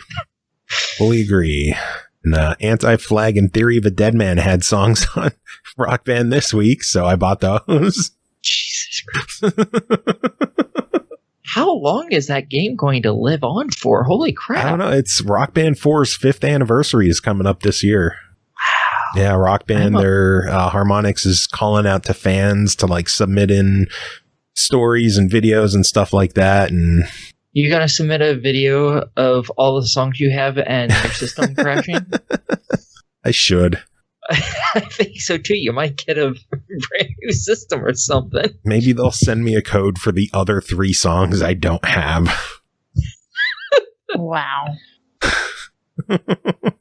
Lightspeed says, Fuser looks interesting, but I wonder how long it'll last and how the song selection is. Yeah, it's all going to come down to the music. If it's not good music in the game, the gameplay isn't really going to matter. And silence swept across the just quiet. What happened? Started talking. I thought someone would say something else. I mean, you're not wrong, but I just didn't have anything to follow up with. Yeah, and you started talking about rhythm games, so I was like, no. Anyway, that's the news I have. Anyone else have anything they want to talk about? Ubisoft Forward. What about it? September 10th. Yay. I don't know shit else about it beyond that. But they're going to give you some more free shit. Woohoo! They are. It'll go to Uplay. You can watch on Twitch. You can watch on YouTube. It'll probably crash again this time. Yeah. So we'll talk about it next week on the show. Yeah, that's the 10th. If anybody doesn't know. If for some reason you have never played an Ubisoft game and didn't get the email, here's your warning. I actually didn't get the email, which is surprising, considering I own like most of the Ubisoft games. Terrible. I really liked Ubisoft. What can I say? I mean, I can't say anything. I got most of them too. Yeah, you're a Division fangirl, so you definitely can't say anything about Ubisoft. The Division was free on the Ubisoft store recently, and it might still be actually. Yeah, not long after I bought it on the Xbox too. Because it's free on Xbox too. Yeah, it's free on Xbox, which I already owned it on Xbox, but obviously. But it's free on the Ubisoft store, so I actually went in and got a PC copy of it for free too, just so I'd have it. Hey. Like, give me more Divisions. So. Root beer. Monster Energy is still releasing Halo cans. Poor Halo. Anyway, should we get to reviews? I guess. Cole, anything else you want to talk about, or are you ready for reviews? Yeah, I guess we'll go into reviews, because the only other thing that's on my mind is, and I already brought up, was like the fancy graphics cards. What else do you have to say about the graphics? They're fancy. Yes, they are. She just wants to gush some more about them. Oh They're my God. not going to send us one, Cole. They might. No, they won't. If I say pretty, please. They're more likely to strap a restraining order on you. Pretty, please, with some RGB on top. RGB. Not RGB, but first game to talk about is called PGA Tour 2K21. A key was provided by 2K for the purpose of this review. Developed by HB Studios, published by 2K, released August 21st on Xbox One, Switch, PS4, PC, and Stadia for $59.99. Play against the pros, play with your crew, and PGA Tour 2K21. You can play by the rules or create your own, featuring a new PGA Tour career mode, licensed courses, and more. This is the golf game I've been waiting for. I'm just gonna say it right off the bat. This is, since the Tiger Woods games died, this is the golf game I've been waiting for. First off, there's a career mode in the game. Takes you through the opening, like going through Q school and through the amateur tours. And if you perform well, you'll get promoted up to the PGA Tour. You play through there, try to win the FedEx Cup, try to win all the championships, multiple difficulty levels to help both newcomers and pros alike. If you're a pro, you want to throw it on legendary difficulty, struggle to make par, and like come in 8th in tournaments and cry in a corner that you didn't make the cut. You can do that if you want. If you want to be like me and throw it on very easy and treat it like an arcade game where you just throw the stick back and forth, aim where you want it to go, and have fun, you can do that too. And then there's all the shades of gray in the middle. That one downside with the difficulty is if you are going to play online, it requires that you play on pro difficulty. So yes, pro is like normal. Yeah, but still, Yeah, you cannot play as beginner or like very easy beginner. You can't do that online. You have to basically play on the normal control scheme that is basically standard in the Golf Club series, because this is basically the Golf Club 3, if people don't realize that. We covered the Golf Club 1. I don't remember if we covered the Golf Club 2 or not. I didn't. I know I skipped last year's game because I wasn't really feeling the golf club the first time around, and just the putting didn't sit well with me. The gameplay as a whole, it didn't click with me the way the old Tiger Woods games did. And whatever they did to rework their systems, everything is just exactly how I want it in this game. damn. Yeah, they have character customization. I made a guy who looks kind of like me. I probably could have made it look more like me if I spent more time, but I am incredibly lazy. I'm not sure if you guys know that or not. I'm shocked. Yeah. I am absolutely flabbergasted at this realization. Oh man. They also have online societies, which are basically like online country clubs that you and your friends can get together and have your own tournaments and your own group message boards and stuff like that.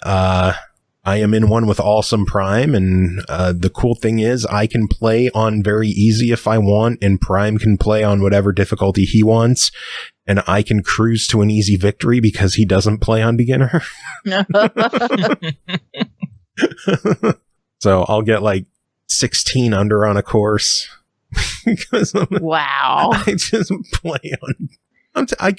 I could play on the harder difficulties if I wanted. I really could. I swear I could. Wouldn't be very good. That's all. Well, no, I even did a stream earlier today where I was showing I can do the perfect back and forth straight line down the middle, straight shots. And I would rather throw it on easy and have fun. It's how I treat every game. I want to have fun, and I want to win, and I want to feel good playing, and I don't want to stress myself out. And I can do that in PGA Tour 2K21.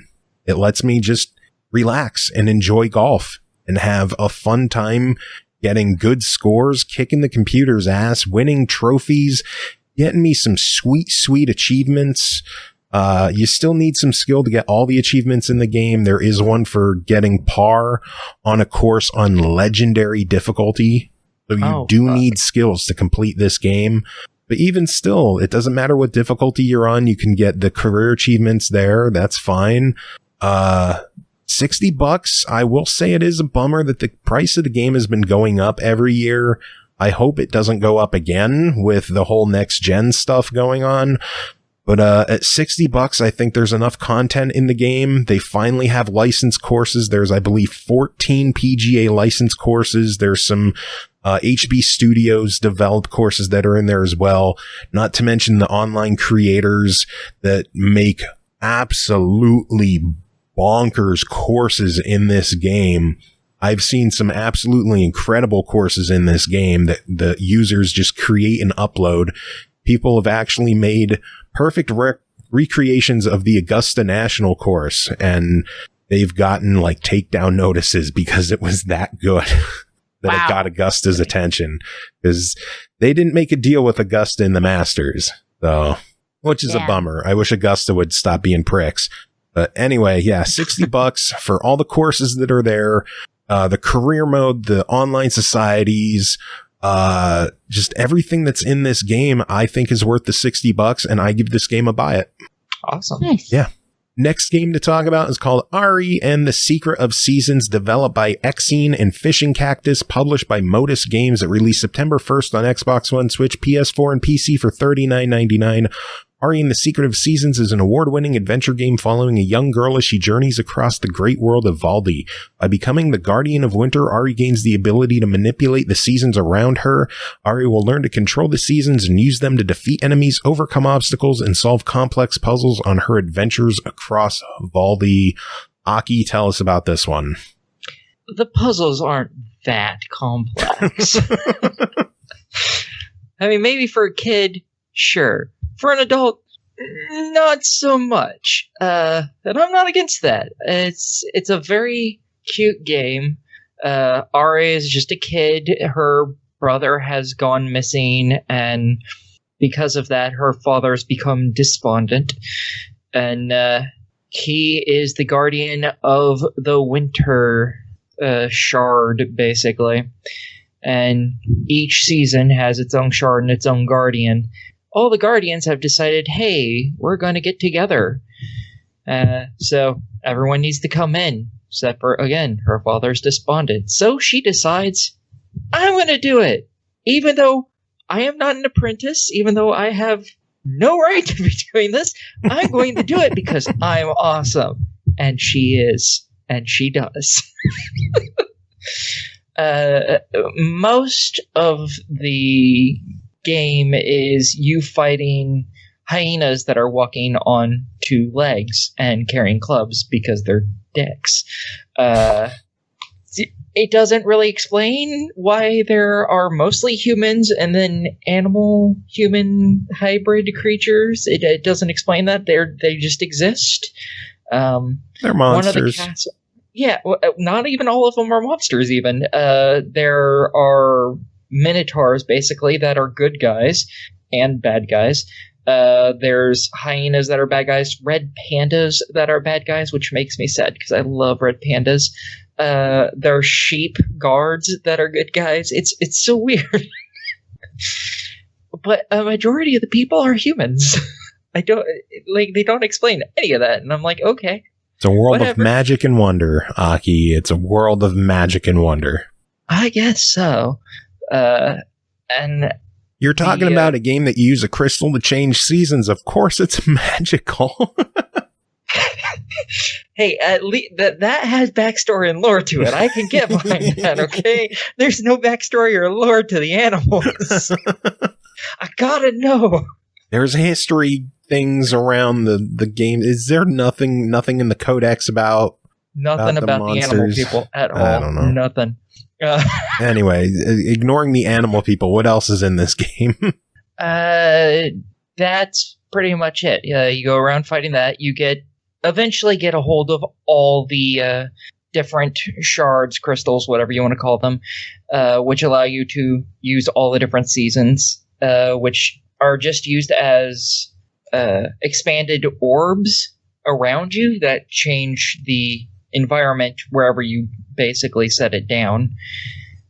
So some enemies have ice shields.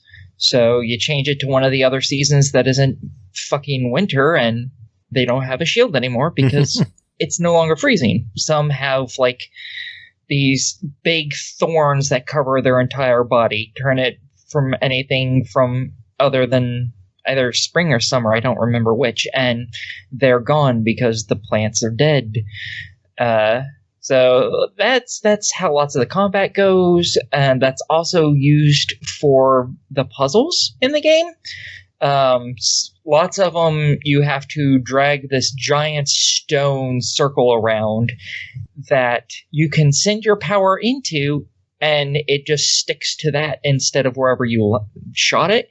It instead sticks to the ball so you can move it around.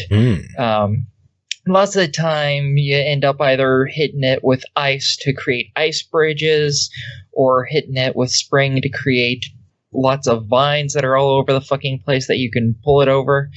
And then there's lots of different places where you need to shoot this element over here and this element over there, and they open pathways so you can drag the ball around and such.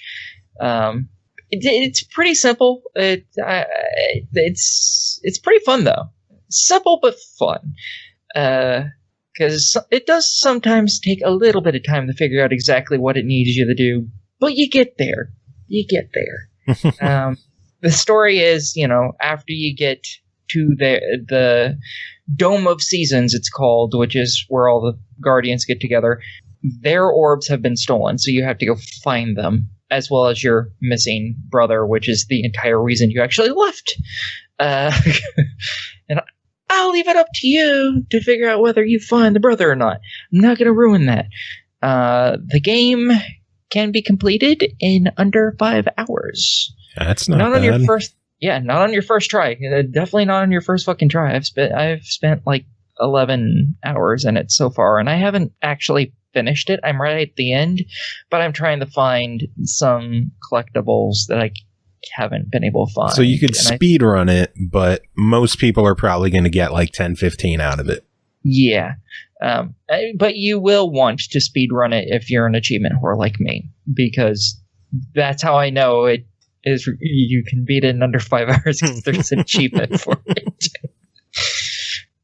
There's some side quests in the different areas, because every area you're in has a guardian for it, and that's what that area is supposed to be perpetually in. Like, Yola's the starting area. It's the place that your family lives in.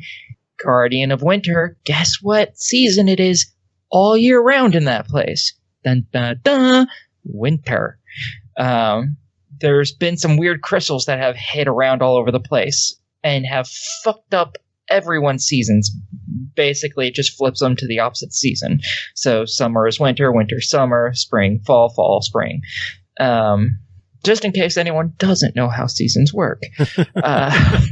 And lots of the side quests are dealing with helping people that are suddenly in an environment that they don't really get. Like the summer place, it's a giant beach. All the houses are built with very few doors, giant open windows with no glass in them because it's always warm. They don't own winter fucking clothes. And now the place has like snow piled 3 fucking feet deep and they don't know what to do. They don't have warm clothes. They don't have windows to shut. So you're going around helping people build fires and helping businesses that are like, hey, now that it's winter, I'm making hot cocoa. So yeah, money and stuff like that. There's usually 2 to 3 of them in each area. They're simple little fetch quests mostly. They're not bad.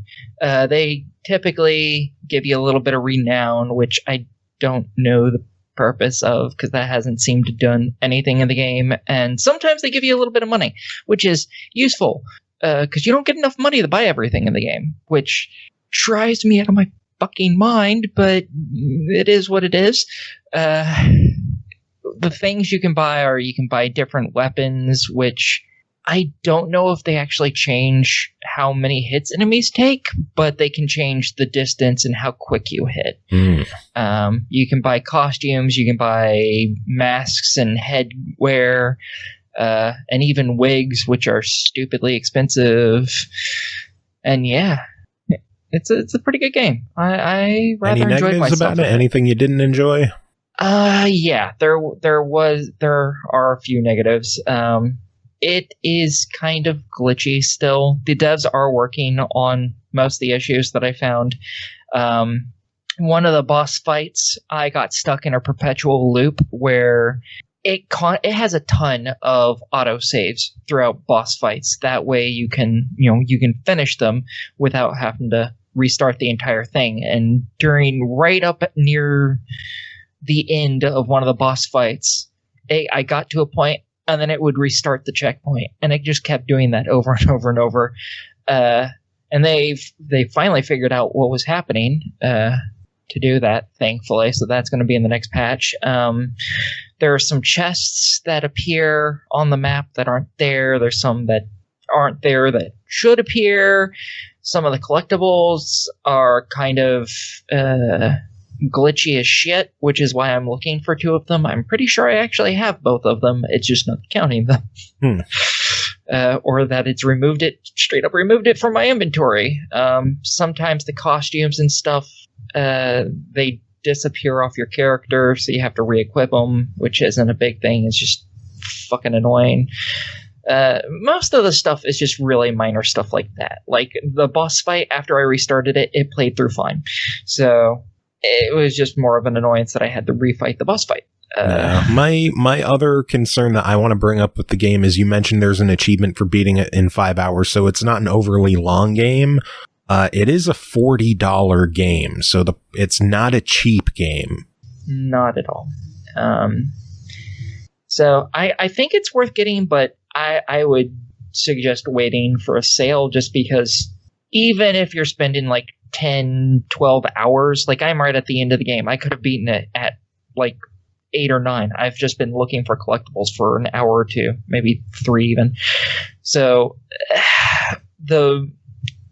I'm a big proponent of I'm a poor bitch, so I like getting the most amount of game for my money. $40 for like 8 to 10 hours, that's a lot of money per hour. So I would wait for a sale. I think it would have been better $20, $25 range, just because of how short it is. And I mean, if you don't care about the side stories, if you don't care about the collectibles, you're probably going to beat it in like 5 or 6 hours naturally, because most of that time spent is just doing the side quests and shit.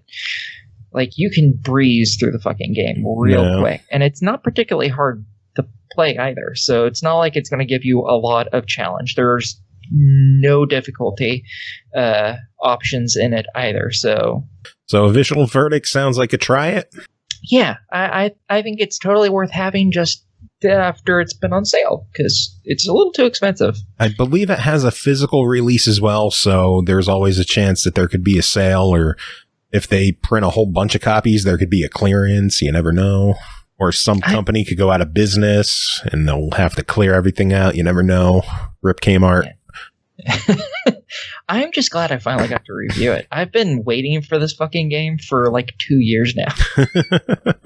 I've been following them ever since before it was even announced for consoles. Jeez. Back when it was going to be a Steam-only game and they only had a initial trailer. Oh, Lord. Yeah. All right. Well, next game to talk about is called Drake Hollow, developed and published by the Molasses Flood, released August 28th on Xbox One for $29.99. Team up with friends to build and defend villages of vegetable folk from deadly feral beasts in the blighted world of the Hollow. Cole, you've been addicted to this one. Tell us about it. I finally get to talk about Drake Hollow to everybody. Are you playing it now? First question. No, but I have plans to play it after the show with Lightspeed because I have already gotten him addicted to it too. Nice. And that says a lot. Let me point this out too, by the way. Lightspeed rarely ever plays on Xbox. Was he the one that I saw you playing with on stream? Yeah. Okay. Like he has a mouth on him. And you don't? Right? Like, who are we to judge? But yeah, he rarely ever plays Xbox ever. He's a PlayStation fanboy. Ew. But so the fact that I've gotten him hooked on Drake Hollow says a lot. So the whole premise is basically there is a parallel world to ours where there are these lovely little drakes, because, you know, Drake Hollow, and they're basically little plant-like creatures. And the world has come under corruption, which in this case is like ether. And the land is all fragmented because ether surrounds the land and basically makes it various islands. So when you go into a chapter, first off, you get a choice. Are you going to go help the drakes or not? You're approached by a raven. You get to create your character, make them look however you want. And then you're approached by the raven, which explains that I'm a familiar. I don't have a lot of power in your world, but if you cross into my world, you might be able to help me. So then you have a choice. Am I going to go? There's an achievement for turning back. I actually need to go do it because I was like, fuck yeah, I'm going to go help the little veggie people. Get me in there. And I was like, shit, that was an achievement and I missed it. And I gotta go do it again. So once you cross over to the other world, then the raven is actually a little more capable of thinking clearly and can explain what's going on to you. I will say, though, that it's still very light on story as far as at this point goes, because a lot of it is meant for you to be like finding it in the world as notes, and just other little collectibles that you can. The notes are it as far as the collectibles go, but there's a couple different types of notes, and so they help bridge the story for you. The game, each chapter is a season, so you start off in the spring. And then chapter 2 is summer, chapter 3 fall, chapter 4 winter, so on and so forth. Each chapter different. I can't give spoilers. That's why I stopped at winter. But each chapter, because they are based on the seasons, come with extra challenges for you to face on top of just the whole premise of the game as a whole. So when you're in spring, this is like your tutorial stage. and it teaches you how you need to build your base up to protect your drakes. They have needs. You must provide food. You must provide water. You must provide protection from raids. And you need to provide entertainment. Oh, those fucking raids. I will get to a little more detail on the raids in a minute. But I learned some tricks regarding them. I will say, though, that even though Chapter 1 is basically like your tutorial stage, it doesn't do a great job of explaining the game. Because Drake Hollow is insanely complicated, and it just gets more and more complicated as you play it, it kind of starts you off with a shady foundation, though. Like, it took me entirely too long to learn that in order to collect or connect electricity to anything that needs electricity. I think the first thing you build that can use electricity is the advanced workshop. And in order to actually go into a menu where you can connect an electrical source to something that requires it, you have to click on the right thumbstick and then navigate from a menu there. I had to look it up, and I found an IGN walkthrough. That is the only way I figured that shit out. And that was like, I had gotten so bad that I was on Chapter 3 before I was just like, I really need to figure this out. Because by that point, a lot more things were requiring electrical hookup and water hookup, and I was just like, I can't fumble my way around this. And the game at no point says, hey, by the way, this is how you do it. The stuff that's not explained in the basic tutorial just by having you do it is explained in a help section that goes into a notification tab and basically just shows up like you have mail at the top of your screen. Yes. And that's all well and good. But even in that, like, it doesn't tell you the proper buttons to push. It's just like, oh, in the menu, do this. Or it's like a basic explanation, but it doesn't really give you as much of a guidance as you could really use. So I would like to see them kind of pad out the tutorial because the game is complicated. I'd like to see them pad it out just a little more.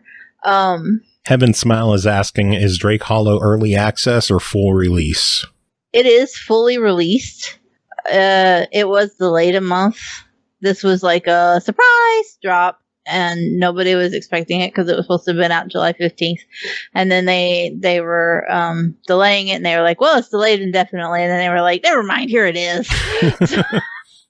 Surprise! But if there's anything I know about Molasses Flood, is that they are hardcore set into working out the kinks of the game and putting a lot of effort into it. I don't have any qualms about saying that a lot of the things people are griping about will probably be patched with time. So I don't necessarily want to hold anything against it as far as like, oh, the tutorial is kind of cheap. But like, it's a problem, but it's not a game breaking problem. And it's something they'll probably fix eventually. Just an extra pop up as, hey, dumbass, click this would help. So when you're building up your base, you do have to leave that island and go explore the other ones. You can find additional drakes. Each drake has like a spirit type. And then in addition to that, it can give you a buff. So let's say you have a water spirit, and that means that when you have water production at your base, it will produce more water than it would if you didn't have that buff active, right? Just because you have those drakes at your base does not mean that you get that buff. You have to choose that buff, and you are limited to how many buffs you can have based on how much you've leveled and how much you've experienced and how far into the game you are. So eventually, like, you start off, you can have one, and then you can eventually have 2, 3, etc. You you will constantly be picking and choosing. This Drake is my favorite because it has a buff I can use right now. And then you feel bad when you have to go remove a buff so that you can get another one. As you explore the world, you'll find crystals, usually from fighting monsters, destroying thorns, things like that. Then you can use those crystals to grow the drakes, and so as they level up with the crystals, they age up from being infants to adolescents to adults, and then they're mature, and then they're elders, and then you can retire them. Root Beer has questions about replayability. I think it's replayable, but that's because I'm super into it. There's an achievement for getting 100 of the drakes. Wow. And that is a fucking lot of them. One thing that I am not certain of, and it's because I have not beat the final chapter yet, I don't know if there is like an endless sandbox mode that will eventually unlock, or if you just like go back and choose a specific chapter to build in indefinitely. I'm not sure. I have to assume they'll do some sort of survival thing that just continues forever. I mean, it is built perfectly for that. But I can't say for certain that is a thing or not because I haven't made it that far. The reason I haven't made it that far is because holy fuck that difficulty spike between chapter 3 and 4. Yikes. It gets really rough. The game uses a weapon system. Unfortunately, there is weapon degradation. We all know that's not my favorite thing. You also can't craft new weapons. In the earlier levels, I was like, fuck it, I don't care, because there's literally just weapons laying everywhere. By the end of chapter 3, I was fighting a boss battle with my fists because all my weapons had degraded, including the ones I had stored up from earlier levels. I hate weapon degradation. And I was just like, holy motherfuck, I'm not going to get through this. Weapon degradation is a cardinal sin. I don't know what the hell I did wrong that I was just like struggling for weapons so hard. I think part of it is because the game has online co-op. They really wanted you to have somebody with you in those later chapters. And because I had been playing with Lightspeed and then like his internet sucks and he ditched me, and so I was going at it alone. And then the raid popped up and I'm like, nah, I'm fine anyway. I'll just whack away. I got all these purple weapons. I'm kicking ass. And then I've got nothing. I don't mind the the ammo scarcity. I don't even particularly mind the weapon degradation, but just the lack of weapons at a pivotal point because it's pushing you to have already had teammates who had full armories too is kind of a problem. No. And that's a difficulty spike that just kind of comes out of nowhere. You're early on, you're fighting the raids and like, you're like, cool, I can knock these fuckers out in 3 minutes and I don't care. But later on, it's not easy at all. I have a question about the raids. Mm-hmm. You were doing well, at least from what I watched of you playing, up until Lightspeed joined. Did they increase how many enemies were showing up just because he joined? Or I'm not sure if having the extra person was the issue, or if it was because I had hit a bit of a turning point and I had gotten a little more advanced in the story. Because Lightspeed didn't show up. The funny thing is, Lightspeed showed up at the end of chapter 2, and he got the achievement for starting chapter 3 when he hadn't even played chapter 1. So I don't know if his presence was the issue or if chapter 3 as a whole was the issue. It could be a little column A, low column B. Yeah. I know he showed up before that one started, and the moment he showed up, you suddenly had a large increase like they were just enemies. It went from like, oh, there might be 7 enemies at a raid to, oh, there's 20 now. And you're just like, holy motherfuck. But now the plus side was we discovered, and again, the game never at any point told me this before, and it was just something we kind of was like, oh, what the fuck is happening here? We had discovered that as long as we were out clearing islands and clearing out enemies, we could prolong how long it took for a raid to come up. Even if the raid timer came up, we could be down as low as 3 minutes before a raid was supposed to start. And as long as we started like clearing shit out, we could start adding to that timer and eventually just make it go away completely. I imagine again that is a fuck ton easier if you've got a full team of 4 people with you. We were just the 2 of us and we were making them go away, no problem. But it was also like we both had to be out and actively working on it to make it happen. If one of us tried to stay back and build up the base, that timer was counting down. So it was just better for both of us to go out and clear shit rather than fight it out.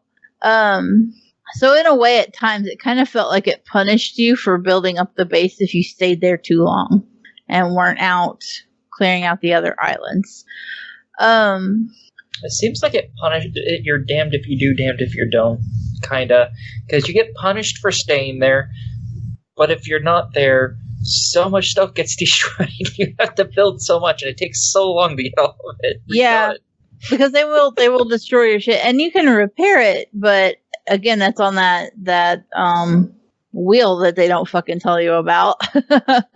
But the other thing is, you have to come back to the base at some point. And again, this is where it's better if you have a team, because one person can go out and keeps clear, or part of the team can go out and keep clearing shit and keep that raid timer at bay, while a person is going back and forth to take food or supplies back to the base.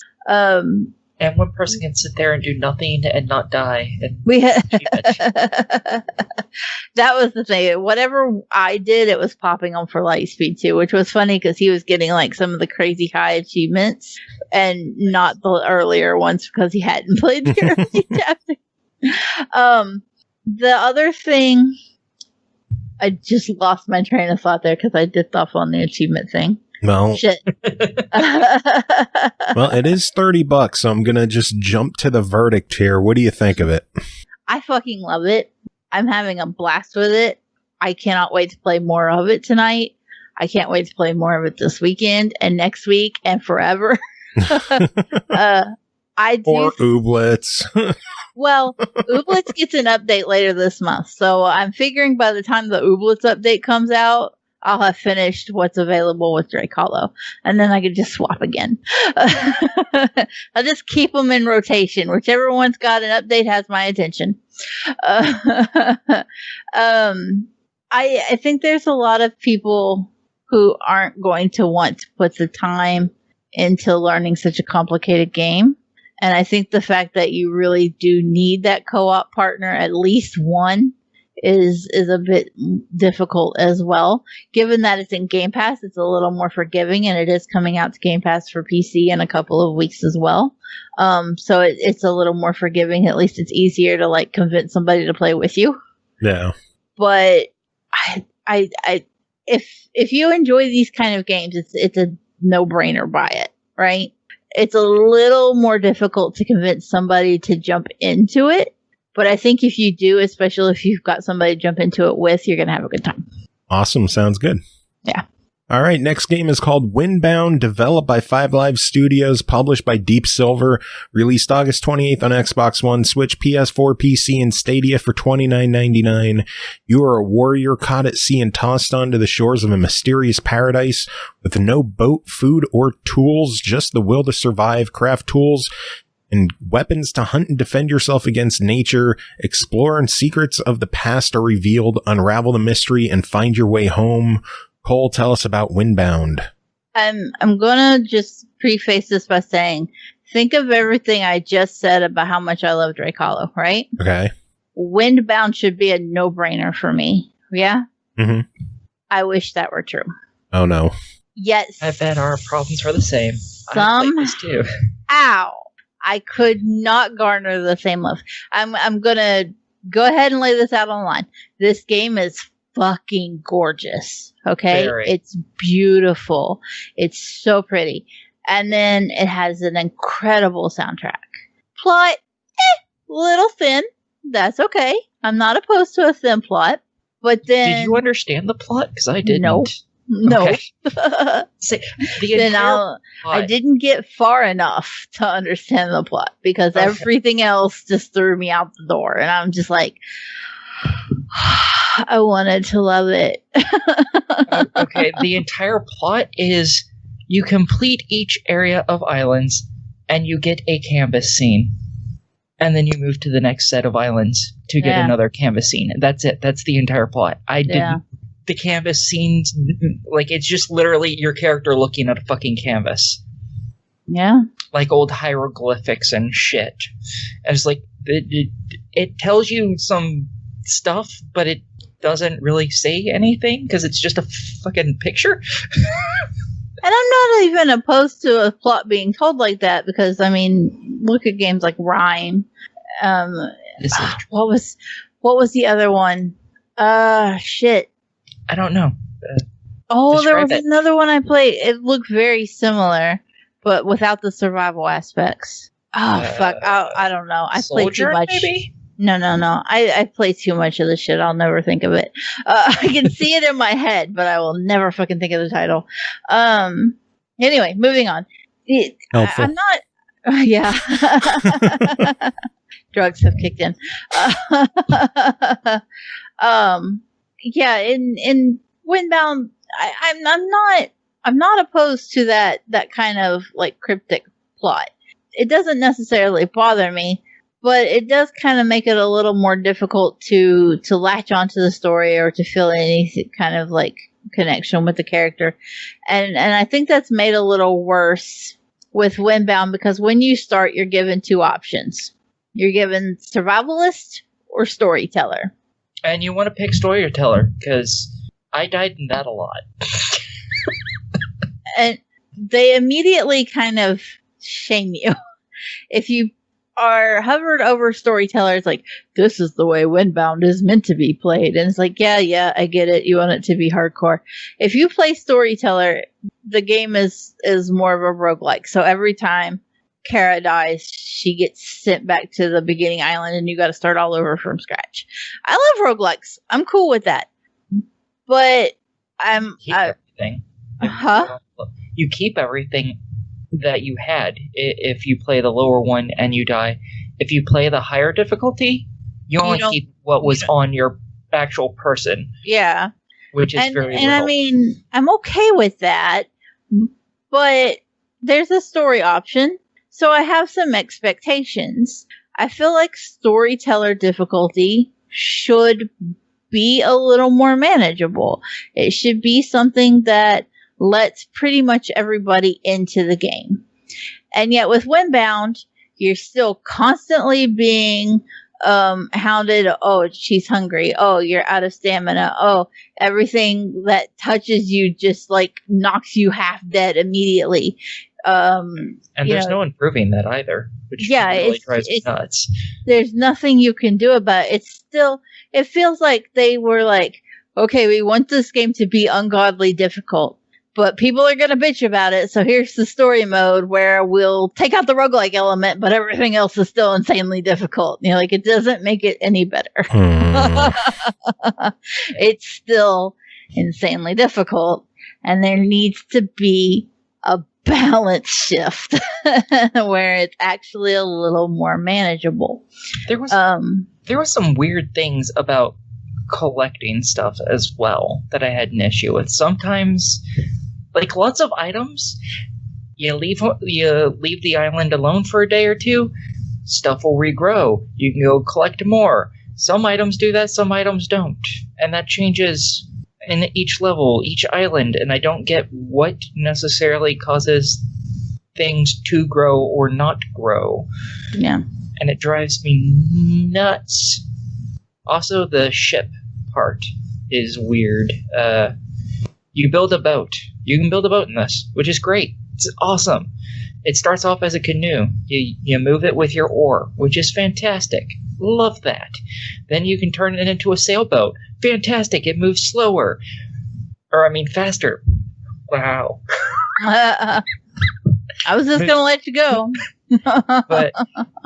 But whilst it moves faster, it relies on the wind. Obviously, fucking sailboat. That's how they work. But it also becomes really, really difficult to fucking control the thing. So you keep ramming into stuff like, I don't know, the ground where you're trying to fucking stop next to. And that shit damages your boat. And then you have to waste your resources fixing the boat instead of making weapons so you don't die like a dumbass. And then you die. And every time. Yeah. I kind of expected Windbound to be a little more. It sounds funny because Drake Hollow was from the Flame in the Flood devs, but I expected Windbound to be like a 3D Flame in the Flood. And instead, I just found myself frustrated and not making any kind of progress and feeling like, again, this is absolutely my kind of game. I play this shit all the time. But yet here I am just like so annoyed with everything about it that I can't get anywhere. And I just, if it had been a little more manageable and balanced out, and I don't know, a little more fair, rather than the devs just going, well, we want it to be hard, fuck you. No. Then it would have been a lot more of an enjoyable experience. And I watched Shiz try to stream it because he thought it was going to be a little more Zelda-ish. Based off of the trailers. That's what I thought too. Yeah, it is not. And I have been bamboozled. Yeah, Shiz started to play it and then he realized what it was and he actually requested a refund for the first time ever. Yeah, I while you were discussing the review, I actually went onto my account to see if I was still eligible for one, and I'm not. Damn. Yeah. That's a shame because it's not what people think it is, and that's a problem too. Yeah, I think that there's the potential for a super cool game here too. Is what bothers me the most about it because, like I said, I really expected. I knew everybody else was like looking for a Zelda clone, but here I was like, this is 3D, Flame in the Flood. I'm down. I am not down. I think if they made the survival mechanics easier and the combat significantly easier, I think it'd be a pretty good game, especially, and if they made it to where the boat didn't get damaged, that'd be great. Like, I'm all for building stuff. I like the building stuff in all these types of survival games. I love building crap. I hate my crap being destroyed. That drives me out of my fucking mind. It's like, no I went out and I found these resources that are a pain in the ass to get, and you just wrecked my shit. You son of a bitch. Well, $30. I need a verdict. If you were going into this looking for a Legend of Zelda type of game, just go ahead and run away. Yeah. Okay? Speak into the mic, Aki. I didn't hear you. Said, yeah, you're not going to have fun with this if that was the case. If you see a note from the devs that a game is supposed to be insanely hard and you're like, challenge accepted, more power to you. For most people, though, I think it's a skip. And I think that the number of people who would fit into the try category is very slim. All right. That's a real bummer to hear. And I really, really, let me tell you how excited I was. It's so far up my alley that it's just like the sidewalk. Yeah, I was not expecting. Like, as soon as you're saying survival elements, I'm like, oh no, what did I sign up for? Because I didn't have a chance to play. I dropped the $30 on pre-ordering it. I didn't have a chance to play it yet. I was eager to hear the review, and now I'm just sad. I'm sorry. I would have warned you in advance if I had known. Oh, well. Next game to talk about is called Roommates, developed by Winter Wolves, published by WrassleCast Games. It released September 1st on PS4, 2nd on Xbox One, 4th on Switch for $19.99. Yes, a WrassleCast game clocking in at $19.99. Plays either That's two. Yeah, I know. Plus, we've had a $14.99 in there. That is true. I forgot about that. You're right. Yeah, play as either Rock God Max or Booksmart Ann as they make their way through the first year of college experience. Between bitter tenured professors and a ridiculously distracting student body, it's going to take everything they've got just to make it to year 2. No, you didn't cover this one. Rude! Yeah, I mean, I'm going to chime in on it. But. Yeah, you are. But Serlina covered this one, wrote in a review. This is what she's got. I'm tired. This is a long show.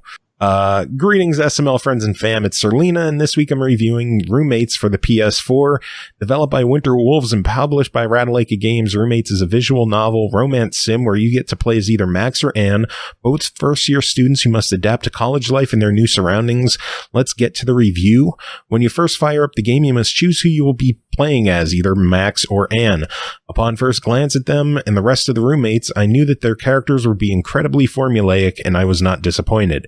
Max is the bad boy musician archetype. Anne is the shy and studious one. The NPCs also fit into their own lanes. Sally is the blonde, free-spirited vegan. Dominic is the no-nonsense, stuffy RA.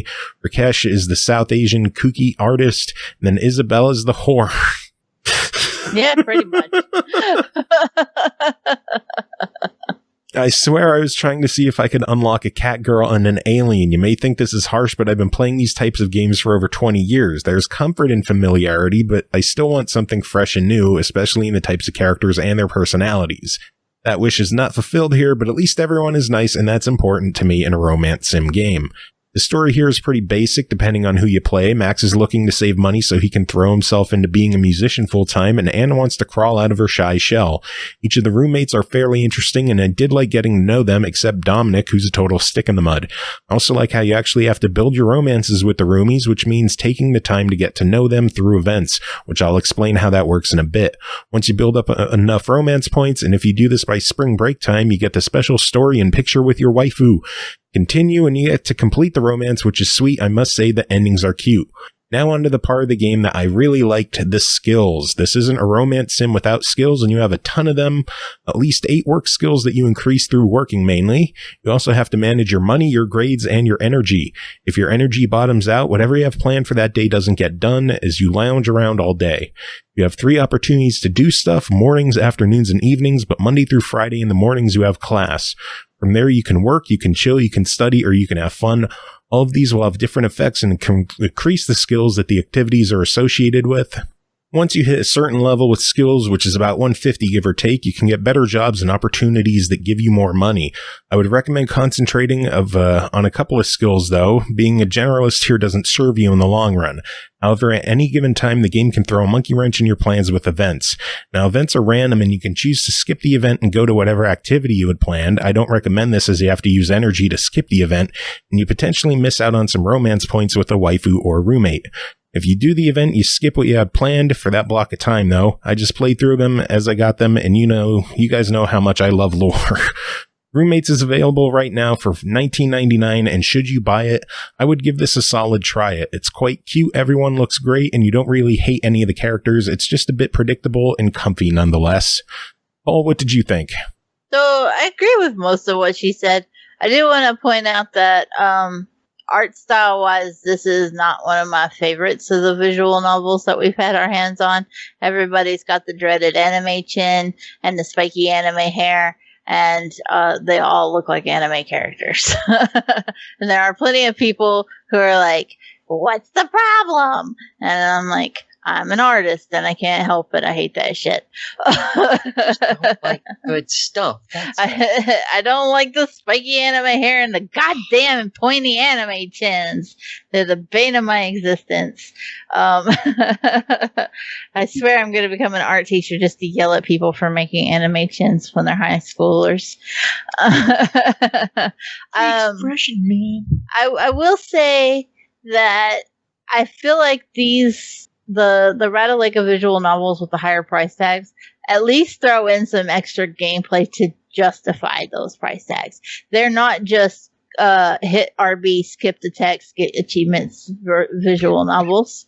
They're a little more intensive. You have to think about how you're using your stats and consider your timing, which is nice to see that there's actually some effort at gameplay thrown in beyond just read this, press A. Yeah. Well, your overall thoughts for $20? Yeah, I think it's a buy it. It's pretty solid. I was okay with it.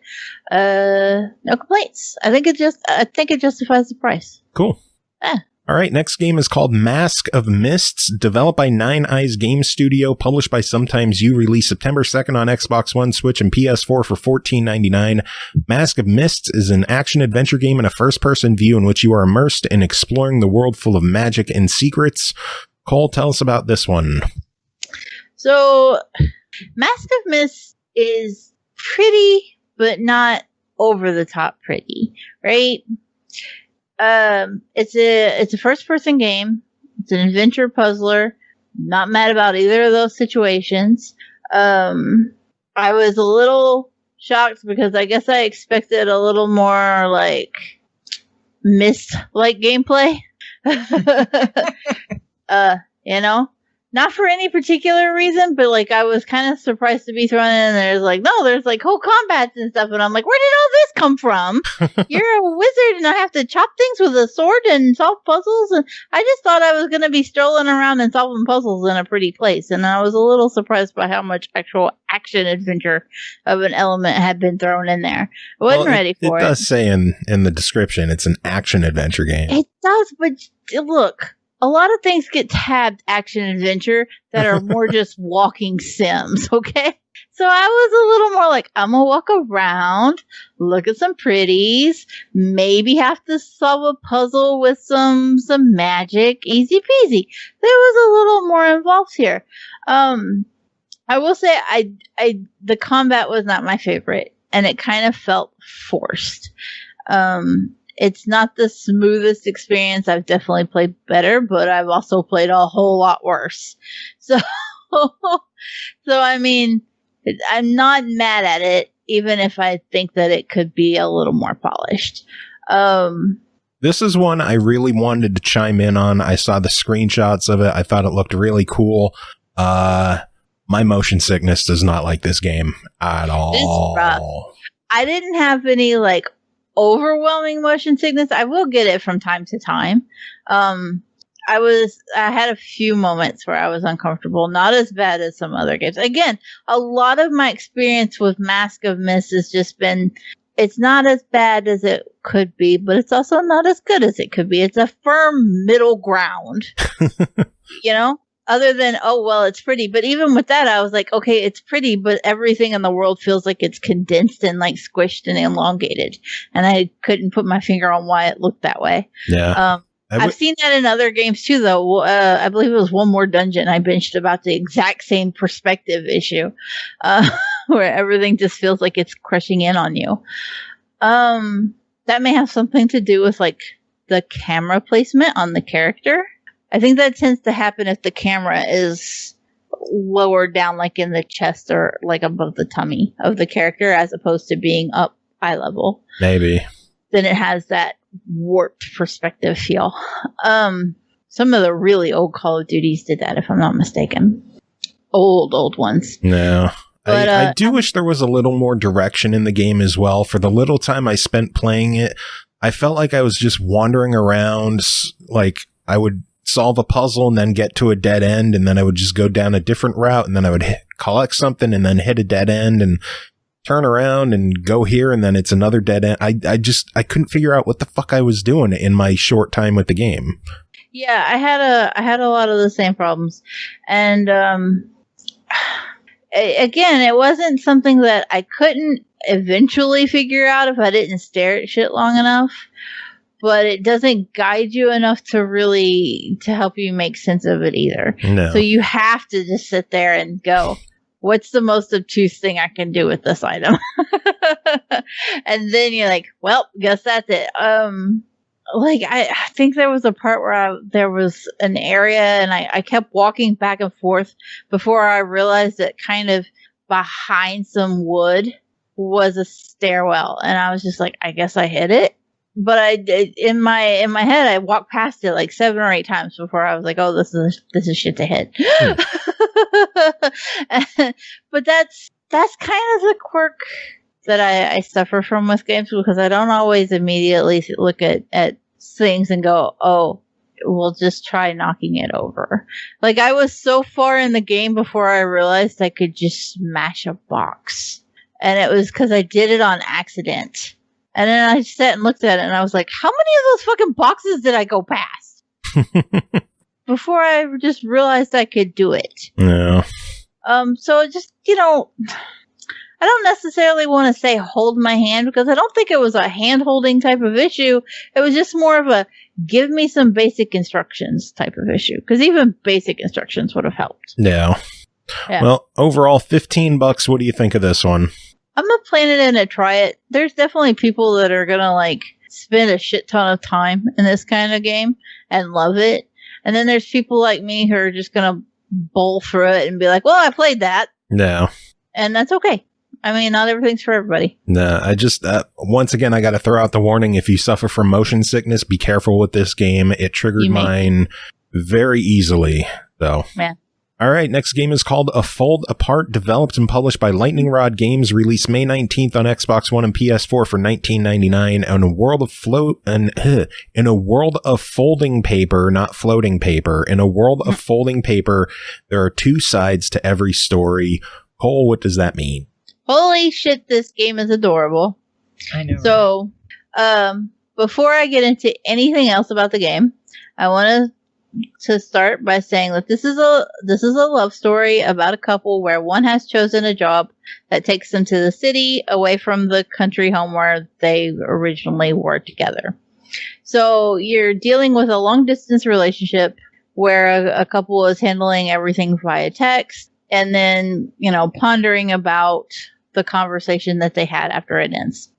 Before you even start the game, though, you get to choose how the couple is represented. So you may choose a male-female couple, a male-male couple, a female-female couple, or a non-binary couple. You have options. That is very cool. And I think that's perfect. Anyway, once you've chosen your couple, one member of the couple is represented as orange and the other is represented as blue. The orange person is the one that has stayed home in their small town as a teacher, and they're just, trying to get by until the couple comes back together. Whereas the other one has moved to the city to be the architect, and they are represented as blue. When you are playing as one of the characters, you will have a series of what looks like sheets of paper will kind of lay on top of each other and move on to the scene. And you have the option for any one sheet of paper to move it in order to adjust the way that the platforms are placed so that your character can get from side A to side B, which will then carry on the story. So basically, this is so hard to explain because it's such a visual thing. When you begin, you only have the option to move the paper left to right to fold it, correct? So let's say the back of the paper, you can also flip the paper over. So let's say the back of the paper has an orange platform going all the way across. But the front of the paper has two orange blocks. And then there's a big gap, correct? Mm-hmm. What you would want to do is use your right stick to move the right side of the paper so that it folds over, so that those orange blocks on the back are now aligned with the orange blocks on the front. Once you do that, you can press A to seal your fold, and then your character can walk across to safety. And then the story continues, and you will come to another page where there will be a new puzzle, and you will need to fold the page again to make a safe walkway for your character. As you continue on, these puzzles get more complicated. You will be able to fold the page down. You can be able to fold the page up. Eventually, they even go so far as to introduce other items like blocks or stops which will not let you cross a certain area. So like you'll need to fold the paper to cover the stop, but also make a flat path. And then once you walk past that, you can unfold the paper and your character can be on the other side of it, away from whatever obstacle was preventing them from passing. It's complicated quickly. It really does. You can have a block, for example, and if it's on side B of the paper and you fold that side over so that it's lined up with side A, and then press A, that block will drop down and now it's on side A. And then your character can move it and climb on top of it or whatever they need to do. So yeah, it gets super complicated. The puzzles, given that the mechanics of, fold the paper or flip the paper is kind of all you have. And yet you have to find a lot of different ways to just make it work with those 4 or 5 options, fold it and flip it. So it's really creative in the way that it sets up the puzzles, and I was really into it. I will say there were not shit for guides except for one Russian video, and I was like, I'm not brave enough to click that one. So, you should have told me. I would have walked you through it. Yeah, there were a couple where I spent quite a bit of time just staring at it, going, "The fuck am I dealing with here?" But eventually, that was also, I was playing this like right before the school stuff started. And so I was playing at some really late hours when I should not have been. I should have been trying to get back on schedule. So, 4 a.m. trying to fold paper to make a block drop was a thing. But I would recommend playing this when you're lucid, because like I said, the puzzles really do get out there and difficult. When you do have the cutscenes where you're the 2 characters are communicating, whichever character you're in control of, you actually have some dialogue options, and you can change the way the story plays out based on what you choose. At one point, you had to decide whether or not to tell your partner that Princess Pupper Pants was a bad dog for name. And at the same time, I'm sitting over here shrugging, going, at least it wasn't Bob Dog. Moving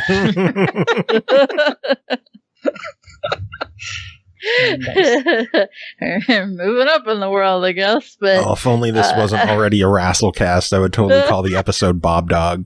Bob Dog. Bob Dog goes wrestling. But yeah, it's a really adorable game. It's a charming game. The puzzles are tough though, and don't like think that just because they're a simple concept that they're not difficult. Well, then overall, $20 on it. What are you thinking? I'm good with it. I would give it $20. Absolutely. I'm gonna go with a buy it. Cool. Aki, what are your thoughts? Yeah. Oh yeah, totally. 100% worth it. I thought it was one of the most adorable games I'd played in a number of months. I really enjoyed it, and the fact that you can choose the couple just elevated it a little bit for me, because I just thought that was really cute. So yeah, I'm all for it. I plan on buying it on the Xbox. I reviewed it on Steam, so I plan on buying it myself on Xbox. Nice. Yeah. All right. Well, Aki, that is it for you. We're going to let you get going. We got Jacob to deal with now. So do you have any final words before we let you go? I still want a Dockie's Adult Hour. Next week, Aki. Next week. Okay. See you later. All right. And finally, we are bringing in Jacob Garner. Jacob, how are you doing? I'm okay, I guess. Just okay? It's been a day. Found out that my dog got angry at me last night and decided to take a shit in my office. Ooh. So, yeah. I was down, my wife went to bed early, and I was downstairs, playing some video games, and he decided to go upstairs without me, and then was, waiting for me at the top of the stairs, even though I told him to, go to bed, and stuff like that. So, for a while there, he's just up at the top of the stairs, buff, buff, buff. and then there was like a long pause for like 10 minutes, and then like he just starts up again, and I'm just like, fine, you dumbass, fine, I'm coming up to bed. So I went to bed, earlier than I wanted to, but whatever. And I took a look in my office just in case, like, because that's where I'm doing all my work from home and stuff like that. That's why it's my office, but not really. But anyway, so like I looked around my laptop, I didn't see anything, but I didn't turn my head to the right. And so anyways, this morning, like I had to go in there and check for something, and I did turn my head to look, because like that was, the space to the right of the desk is like the only area that anyone could also walk in. Anyways, so I look, and yeah, there's a bunch of turds that have been sitting there overnight on the floor in the study. So I'm just like, you little son of a bitch. Sweet. So yeah, so my dog angrily shits when I don't come to bed with him. That is magical. Cole, what do you think of that? What do you think of Jacob being here? I'm consistent. Did she say good? No. No, I definitely didn't say good. What did you say, Cole? Oh, that's fair. I'm trying to be polite because I don't want to say, God damn it, why the fuck do we keep bringing fucking Jacob back? Because Joe's dumb enough to give me review codes. Duh. Yeah. We need to talk. Talk to Joe. It's his fault. Are we going to get Cole's revenge? That's what I meant. I don't want to talk to you. I need to talk to Joe. That's what I said. Talk to Joe. He's the one who keeps giving me the review codes. And you're the one who's like, oh, yes, Joe, I'll co-host your show. Ooh. In that exact voice. This is my 2-week notice. Well, shit. Show's going to end in 2 weeks. Back to Joe hosting with his cats. God help us. You bring up an excellent point, Piddles. Viewership goes up 700%. I mean, 0 times 100 is still 0. Yeah. This show sucks. It does. Should we talk games? All right, next game to talk about tonight is called Lose Revenge, developed and published by Big Way Games. Released September 4th on Xbox One for $19.99. Lose Revenge is the first satirical action RPG in which you play as Lou, Satan's son. Drink milk, kill the traitors, save hell, and rescue the hottest demoness from the clutches of those nasty people and mega corporations. Jacob, tell us about Lose Revenge. Did the description actually say this is the first? Yes. The first satirical action RPG. Is that really a true statement? I don't know. I don't feel like it is. Are there any other satirical twin stick shooter action RPGs out there? That part I don't know. I don't know. Like, it feels like an incorrect statement, but I don't know. But I digress. All right. So essentially, when I initially, when I watched the preview videos, it was like, oh, okay, so like, it's a top-down shooter, whatever. Okay, it's actually closer to like Torchlight with guns mixed in with, like essentially you're the devil's son, Lou. You're there to kick ass, chew bubblegum, take names, all that kind of stuff. And you move through the levels, and of course you get upgrades and new powers and new abilities and all that other kind of stuff as you shoot your adversaries, which are demons and all sorts of types. And of course, each level has its own like little subplot. Like one of them, you have to free like 5 imps. Shoot, I forget what the other one. Another one you had to collect baking ingredients and defend. Yes, to make a steak, right? And stuff like that. And of course, there's boss battles, and you level up and you get cash, and you move on. It's standard stuff, but honestly, the gameplay for this is pretty damn tight. It's solid. I loved it. I was having a blast. Well, blasting,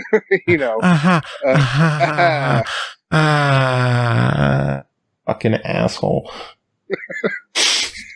Somehow I need to work SML into what I'm saying. And it's like, he said the title of the podcast right there. Anyway, all right, fine. No, I won't. No. But anyway, you're like, please don't. You know what we could do? We could put out a challenge, a drinking challenge, and it could be have somebody take a drink every time Jacob is funny, and then so everyone is the sober. Key to sobriety, right there. It would be the new Alcoholics Anonymous. It's all right, Cole. I just drink every single time I have to hear you on reviews. So. I would too. It makes it more exciting to listen to Minnie Mouse on crack. Exciting, tolerable, same thing. I love hearing tomato, you two bicker. tomato. My favorite part about having you two on together. There are a couple of negatives I wanted to bring up with Lou's Revenge. I think the UI is kind of on the clunky side. It's not bad. It just feels generic, if you know what I mean there. Yeah. And also controlling the settings and stuff like that. It was a bit of a bitch at first to change the settings for what the heck was I looking for in there? Oh, I think I just had to review the controls. And it just I don't know. It was just it wouldn't flip over from the settings side over to the, the things where you can mess with whatever you're playing with. Which was kind of weird. But then my main complaint about it, and it's a complaint, but it's also a bit of a whatever, because if you just stay still, you're fine. But the first 10 seconds of every new level, the frame rate just takes this huge fucking dump. And it's ridiculous. All of a sudden, you're moving, you go from moving normally to new level, and all of a sudden it's I'm playing this game on an Apple IIe all of a sudden. And then I wonder if that's something on the S, because I didn't run into anything like that. That's weird. That's actually what I was going to say. I'm wondering if it's limited to, my model of the Xbox. So I don't know. But as I said, if you just stay there for 10 seconds and then wait for it, it goes away. It'll function normally. No. But every single level this happens on. So it's definitely not game breaking, and it's definitely not enough for me to be like, oh yeah, don't pick this up. But it's one of those just be forewarned. This is the thing that happens. Something else I would absolutely love to see in this game is a brightness slider. Some of those levels are insanely dark, and I had a hard time making my way through the areas. It could use a brightness slider so I could actually see what the fuck I'm doing. Yeah, my only other issue with it isn't really an issue. It's just a suggestion kind of thing. If you're I wish that there was some way to automatically pick up all the money that falls on the floor, or just even have it stay on the floor just a little bit longer. Because in some of those rooms, it's just you're fighting a ton of enemies for 5 minutes straight, and you don't have time to pick up all that kind of stuff. And it disappears oddly quick. Yeah. So it's just even if it was just a power up you could invest in eventually, I'd be fine with that. But it's just, it's a little annoying, but whatever. No. I dug the hell out of it. I'm having a ton of fun. It's staying on my Xbox for the time being. Overall, $20. What's your verdict? $20? Yep, $19.99. Dang it. The cheap ass in me says wait for 15, but I'm okay with paying 20. This is one I recommend. Cool. I wish it was a little bit cheaper, but I will still say for $20, if I had purchased this for $20, I'd be getting my money's worth. That makes sense. Yeah, I wouldn't feel disappointed dropping $20 on this either. It's one of those games that I expected to sit down, fire up, play for 10 minutes and complete a level and then move on with my night and come back to it later on. And 3 hours later, I'm still playing it. Yeah, it's a lot more fun than I honestly expected it to be. Yeah. All right. Well, final game to talk about tonight is called Educational Games for Kids, developed and published by Crazy Soft Limited, released September 1st on PS4, 2nd on Xbox One for $12.99. At last, a well thought out, smart, polished, console quality educational game pack is out for your kids, suitable for boys and girls from ages 3 to 18.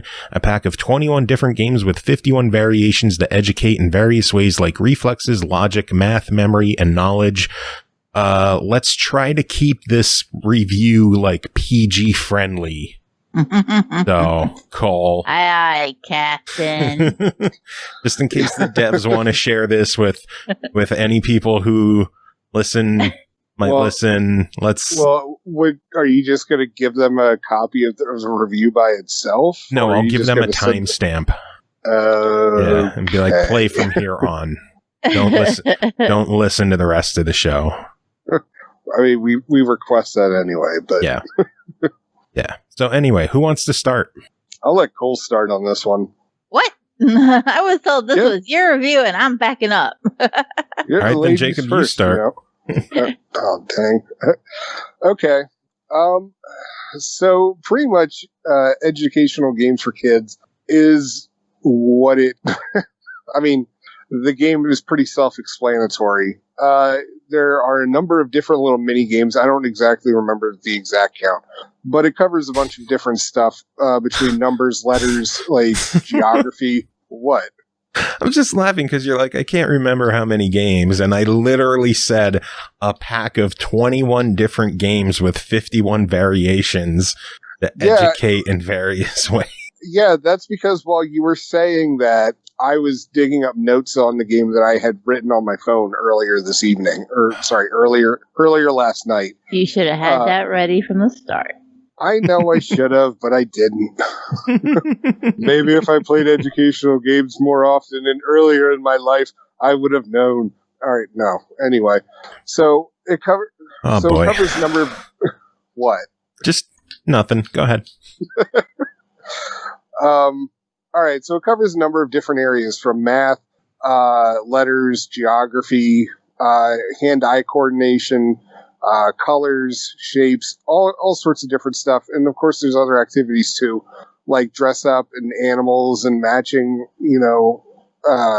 matching not only ideas, of what's similar to one another, but like, where things belong, pattern recognition, all that kind of stuff. So it covers a pretty, for some, and I know this is going to sound disparaging, I don't mean it to, it looks like this was a port of an iPad game. I don't know if it is, but it looks like it. And so, like, when I first, fired it up, I was not expecting it to be particularly thorough with what it did. But it's more thorough than I expected. Now, with that, there's all sorts of activities. There's kind of like a Galaga kind of thing where it's like a cross between Number Munchers and Galaga. And so, like, the alien ships will have, like, a math problem written on there, and your ship will have a certain number, and you have to blast the ship that matches the number that's on your ship.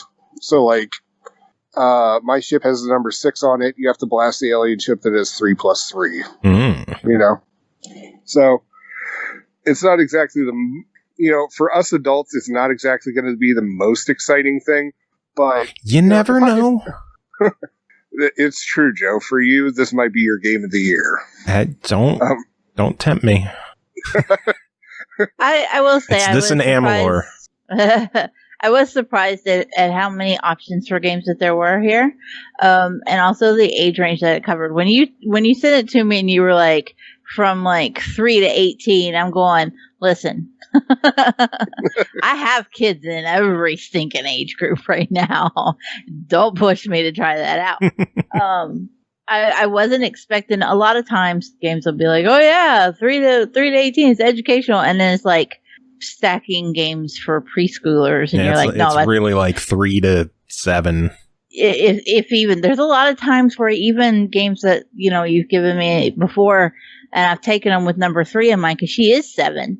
And I'm like, and she plays it and she just looks at me and she's like, this is for babies, it's boring. And that happens. And so I was worried with educational games for kids that's what I was going to be looking at. And then I was going to be stuck having to like beg them to help me get through it so that I could do the review. And yet it wasn't that way at all. Like even one of the rewards that number 3 can earn when she does extra work is that she can play a game for a few minutes. And so she had some game time stacked up, and she was in between classes because we're doing the homeschool thing right now. And she just goes, I want to try the educational games. And I was like, okay, I don't care. Let's go. And she loads it up and she's just sitting there playing the math games in between taking math classes. That's cool. She was really into it. She was like, this is super fun. And I was like, I didn't expect that. And because I could adjust the difficulty for if there was something she didn't quite get a hang of, I could just drop it down to a younger age group. Because the way that it breaks it down is like it's if there's options for difficulties, it'll be, okay, pick your age group, 3 to 4, 5 to 6, 7 to 8, or what have you. And so I could put her in the one that she was on par with. Boy, let's just say our local school system is struggling. Oh, jeez. You are out in the middle of nowhere, so. Yeah, I already knew there were issues. But, I mean, she was doing really well with it. The only thing, and I never thought I would gripe that an educational game for kids could be too hard. But there's actually a couple of achievements. Look, grown adults are not getting the completion in this game without cheating. Okay? Wait, what did you have to cheat on? There's 2 geography games.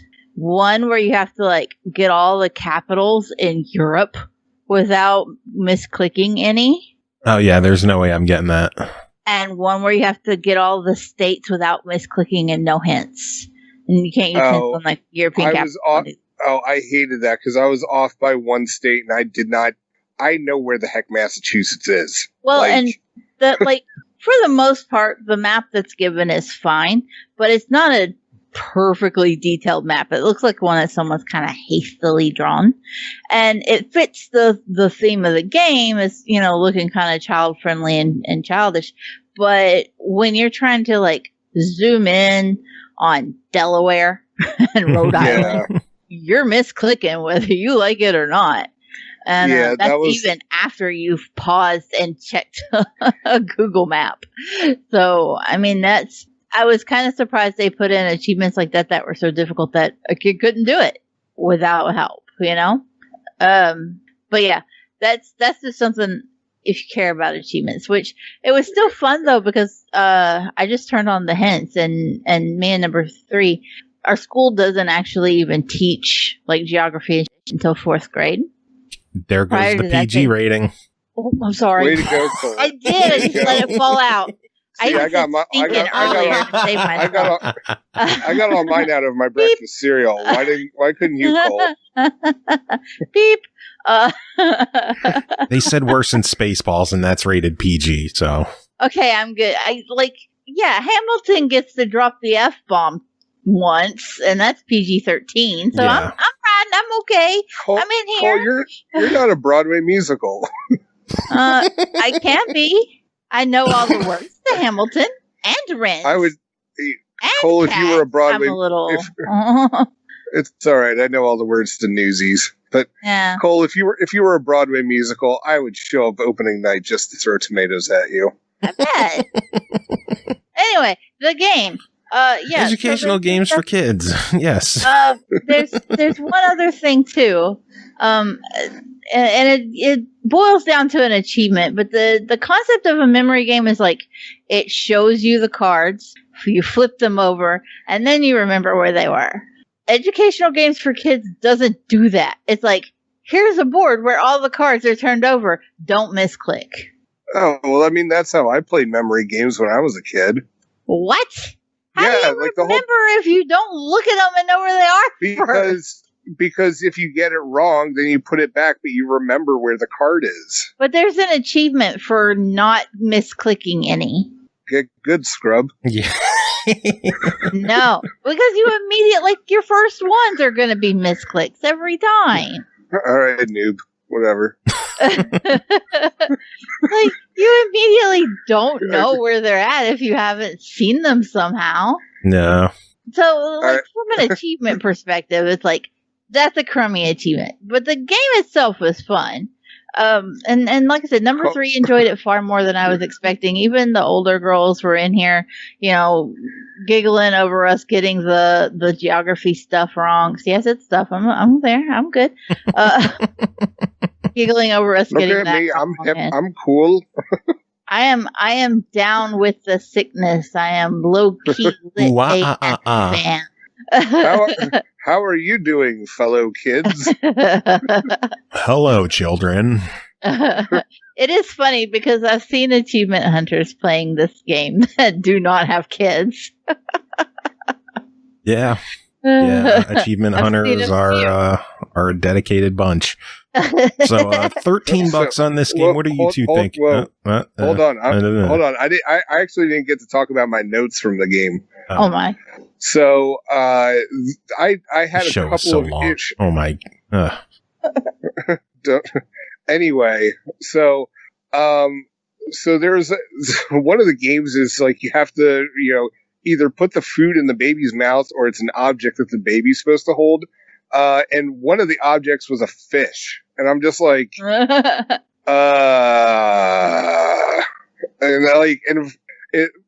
only went by because it had cartoony eyes. I put it in the baby's hands, which was a correct answer. But that's such a weird, like, it could be either one because, like, you're also feeding this baby corn on the cob and, like, a steak and, like, other. Actually, I don't remember if it actually really was a steak, but foods that babies should not be eating in solid, you know, as solids at this current point in that baby's life. But so I thought that was a little confusing. And then there was also a game that had you like, all right, so you essentially had to pop balloons, and I think it was kind of like similar to that the Space Invaders looking kind of game, like where you would have a math problem, or no. You had to do it with the numbers in order. That's right. And so it went from like 1 to 20 and you had to pop the balloons in order. So anyways, so the game is just like, okay, we'll just pop the balloons. Woo! And that's it. And I'm like, and the balloons are floating up and down. And I'm just like, this is insane. So I have to wait. Like, so if you were going too quick, you would have to wait for the balloon to come down. And I'm just like, this is taking forever. And then later on, during this thing, I find out, oh, wait, you can actually move your arm if you move the left stick up, which the game does not tell you at all. That is a thing you can do. And so I spent way more time on that game than I care to admit. I'm proud of you. So, thank you. And then the only, like, game-breaking issue that I found, when, of course, I found this last night, and I will say this, I do appreciate how the maker of this game has been fairly responsive to Joe and just being like, hey, have you found anything? Are you finding any issues? Any of that kind of stuff. Because they want to make like the best game that they possibly can for this. Last night I did find something, and it was in the patterns game, and I unfortunately didn't think to record the video of it, so we could send it off to him. But essentially what happened is that it didn't accept my correct answer, and then it just wouldn't let me choose anything else, and it just froze. So I had to restart, I had to hop out, and I restarted the game, and I never got the error again. So it was just like, whatever kind of thing. But it was just still something that I noticed. Yeah, but it could have just been a hiccup. Yeah, but anyway. So yeah, as you were about to ask us if we approve or not. Yeah, $13. What do you two say? For 13, I'm totally game. I mean, that's less than like, $1 per game. And honestly, I think my kids will enjoy this. So. Oh. Yeah, I'm good with it. I give it a buy it. The kids had a good time with it. I would like to see, a few things smoothed out, but otherwise, yeah, let it go. Cool beans. It really harkens back to like the old days of like the MECC educational games from like when we were all kids. And honestly, I'd like to see more kind of stuff like that from these folks. They're definitely on the right track. Well, maybe we'll see educational games for kids too in the future. I'd be down for that. Yeah. That's our one good idea this episode. I thought a good idea was kicking Cole off the show. Now, the good idea is ending it. Good night, everyone.